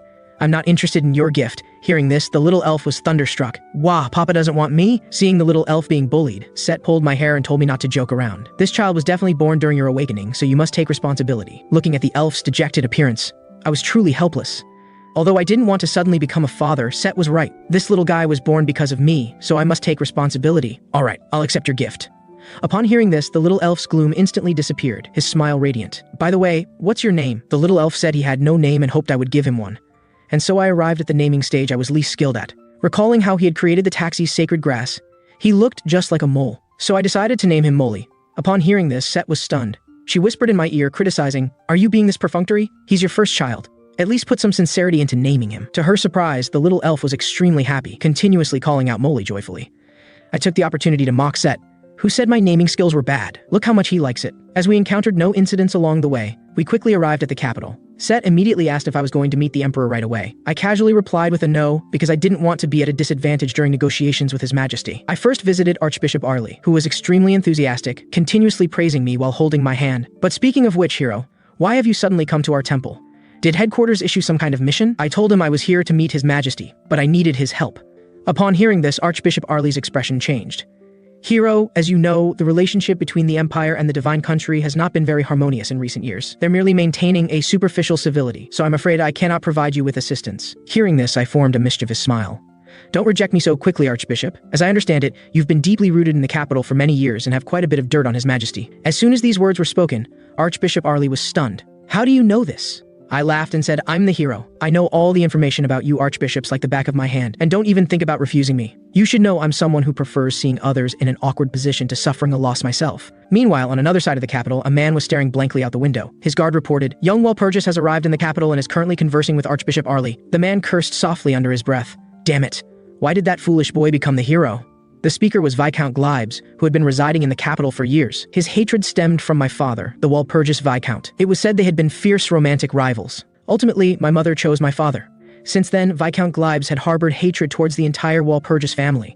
"My lord, young Walpurgis has appeared in the capital. What would you like your subordinate to do?" Glibes signaled him not to act rashly. Although the corrupt Divine Country has lost all credibility, the fact that His Majesty personally summoned him suggests the Emperor is leaning towards the Walpurgis family. He absolutely would not allow the power balance among the four great families to be disrupted, and immediately began considering how to deal with me. On the other side, I was lamenting why life must be so full of twists and turns. For instance, my father was now lifting me by my head, and his murderous gaze made it clear he truly wanted to love me thoroughly. It turned out that just minutes ago, I had obtained the information I wanted from Archbishop Arley, but just after walking out of the temple, a familiar voice rang out behind me. "Son, where are you going?" An ominous feeling immediately arose in my heart. Turning around, I saw it was indeed my father, the Walpurgis Viscount. His gaze was frighteningly fierce, and he was holding the large wooden staff he used when he was a close combat mage. "Father, I've missed you so much. But could you put down the staff first so we can talk properly?" The Viscount twirled the staff, saying this was his way of conversing. Why must I put it down? After all, what father would use a staff to break his child's head? A mischievous smile spread across his face. I muttered to myself, "Other fathers might not do such a thing, but you very well might. By the way, father, didn't you say you had returned to the territory? How did you suddenly appear in the capital?" "Of course, to have a serious discussion about recent events," he said, raising the wooden staff and chasing me, intent on breaking my legs. The Viscount then brought me back to a residence in the capital. "Now let's discuss your meeting with His Majesty. You seem quite composed." I replied that panicking would serve no purpose. What was decided could not be changed. Taking a sip of tea, I added that convincing His Majesty to jointly combat demons was not difficult. The real challenge was the four great families. The entire empire was actually composed of various nobles, and among these numerous nobles, the four great families were the most powerful. Each of them was a pillar of the empire. However, up to this point, the only families I could trust were the Lindell and Walpurgis families. The Viscount fell silent for a moment. "Are you saying there's a problem with the remaining two families?" At the mere thought of Glibes, the Viscount felt a headache coming on. If we're talking about which family might cause problems, without a doubt, it's the Glibes family. The Viscount then asked about my next steps. I told him I had already thought of a way to suppress the Glibes family, but I would need his help. After bidding farewell to my father and leaving the residence, Set couldn't help but comment on my relationship with the Viscount. Your father-son relationship is truly peculiar. If I hadn't seen you both have red eyes and yellow hair, I would suspect you were picked up from a garbage dump. At this moment, my gaze suddenly shifted, fixating intently on a nearby alley. Are we being followed? Immediately, I activated my perception ability, quickly discovering 3 pursuers, 2 on the right, 1 on the left. Are they from the Dark Forces Guild? I expected to be followed, but this tracking method is incredibly amateurish. At that moment, a slight vibration came from behind me. I immediately realized these 3 were deliberately attracting my attention, with another, more hidden person behind them. The true tracker. Although shaking off this individual would be effortless for me, I still wanted to see what the underground dark forces had become after I had purified the sewer rat, the capital's largest dark force. After all, it would not be good for me if another great demon like the odious monarch were to appear due to carelessness. Therefore, I had to confirm the situation. At this moment, the girl tracking me peeked at me, thinking, is this the hero from the rumors? Looking at his thin arms and legs, she deeply doubted whether he truly had the ability to purify the capital's great demon and Draculian. Just as she was thinking about how to investigate me, she suddenly discovered the street was completely empty. Shocked, she thought, what's going on? I was distracted for just a second, and how did he suddenly disappear? She then cursed herself. Damn, I actually made such a basic mistake. Then her gaze frantically scanned the crowd. She knew she had to find him as quickly as possible. Where are you looking? I appeared behind the girl with a cheerful smile. The next second, my gaze turned ice cold. If you don't want to die right now, tell me which organization you're from. Upon hearing this, the girl instantly transformed into a black shadow, creating distance between us with a single movement. She then disappeared into the crowd at incredible speed. She couldn't understand how I had discovered her. After all, her concealment ability was undetectable even by master-level experts, yet I had seen through it at a glance. Now, she was absolutely certain of one thing. I truly possessed the talents of a hero, and she must report this to the guild. To try and shake me off, she deliberately took a roundabout route, zigzagging 7 or 8 times. By the time she reached the guild's entrance, she was completely out of breath. Finally safe, she thought. But before she could finish her thought, I appeared beside her. So this is your base, the girl screamed as if she'd seen a ghost. How did you follow me? I didn't respond to her words. Instead, I directly exposed her identity. Based on the shadow invisibility you just used, you're clearly a dark elf. So Talia has taken over the sewer rat's territory after his death? The girl became extremely wary. How do you know I'm from Talia? I chuckled. Is that difficult? Aren't the dark forces controlled by dark elves limited to just Talia? Anyone could figure that out. I then demanded that the girl lead me to her guild, but the girl looked embarrassed, nervously poking her index fingers together and asking if we could part ways. After all, she was a guild officer, and being escorted back like this would be too humiliating. Naturally, I refused her suggestion. Immediately, I raised my hand and cast a sleep spell. The girl threw out a "you bastard" before her eyes rolled back and she passed out. Seeing this, Set criticized my lack of gentlemanly manners. She looked so pitiful. Couldn't you have been more considerate? I have no reason to be kind to members of the Dark Forces Guild. Besides, even if I drag her back like a dog, the people in her guild won't say anything. My words immediately piqued Set's curiosity. What do you mean by that? I glanced at the girl in my arms and said coldly, because she's the adopted daughter of the Talia Guild's president.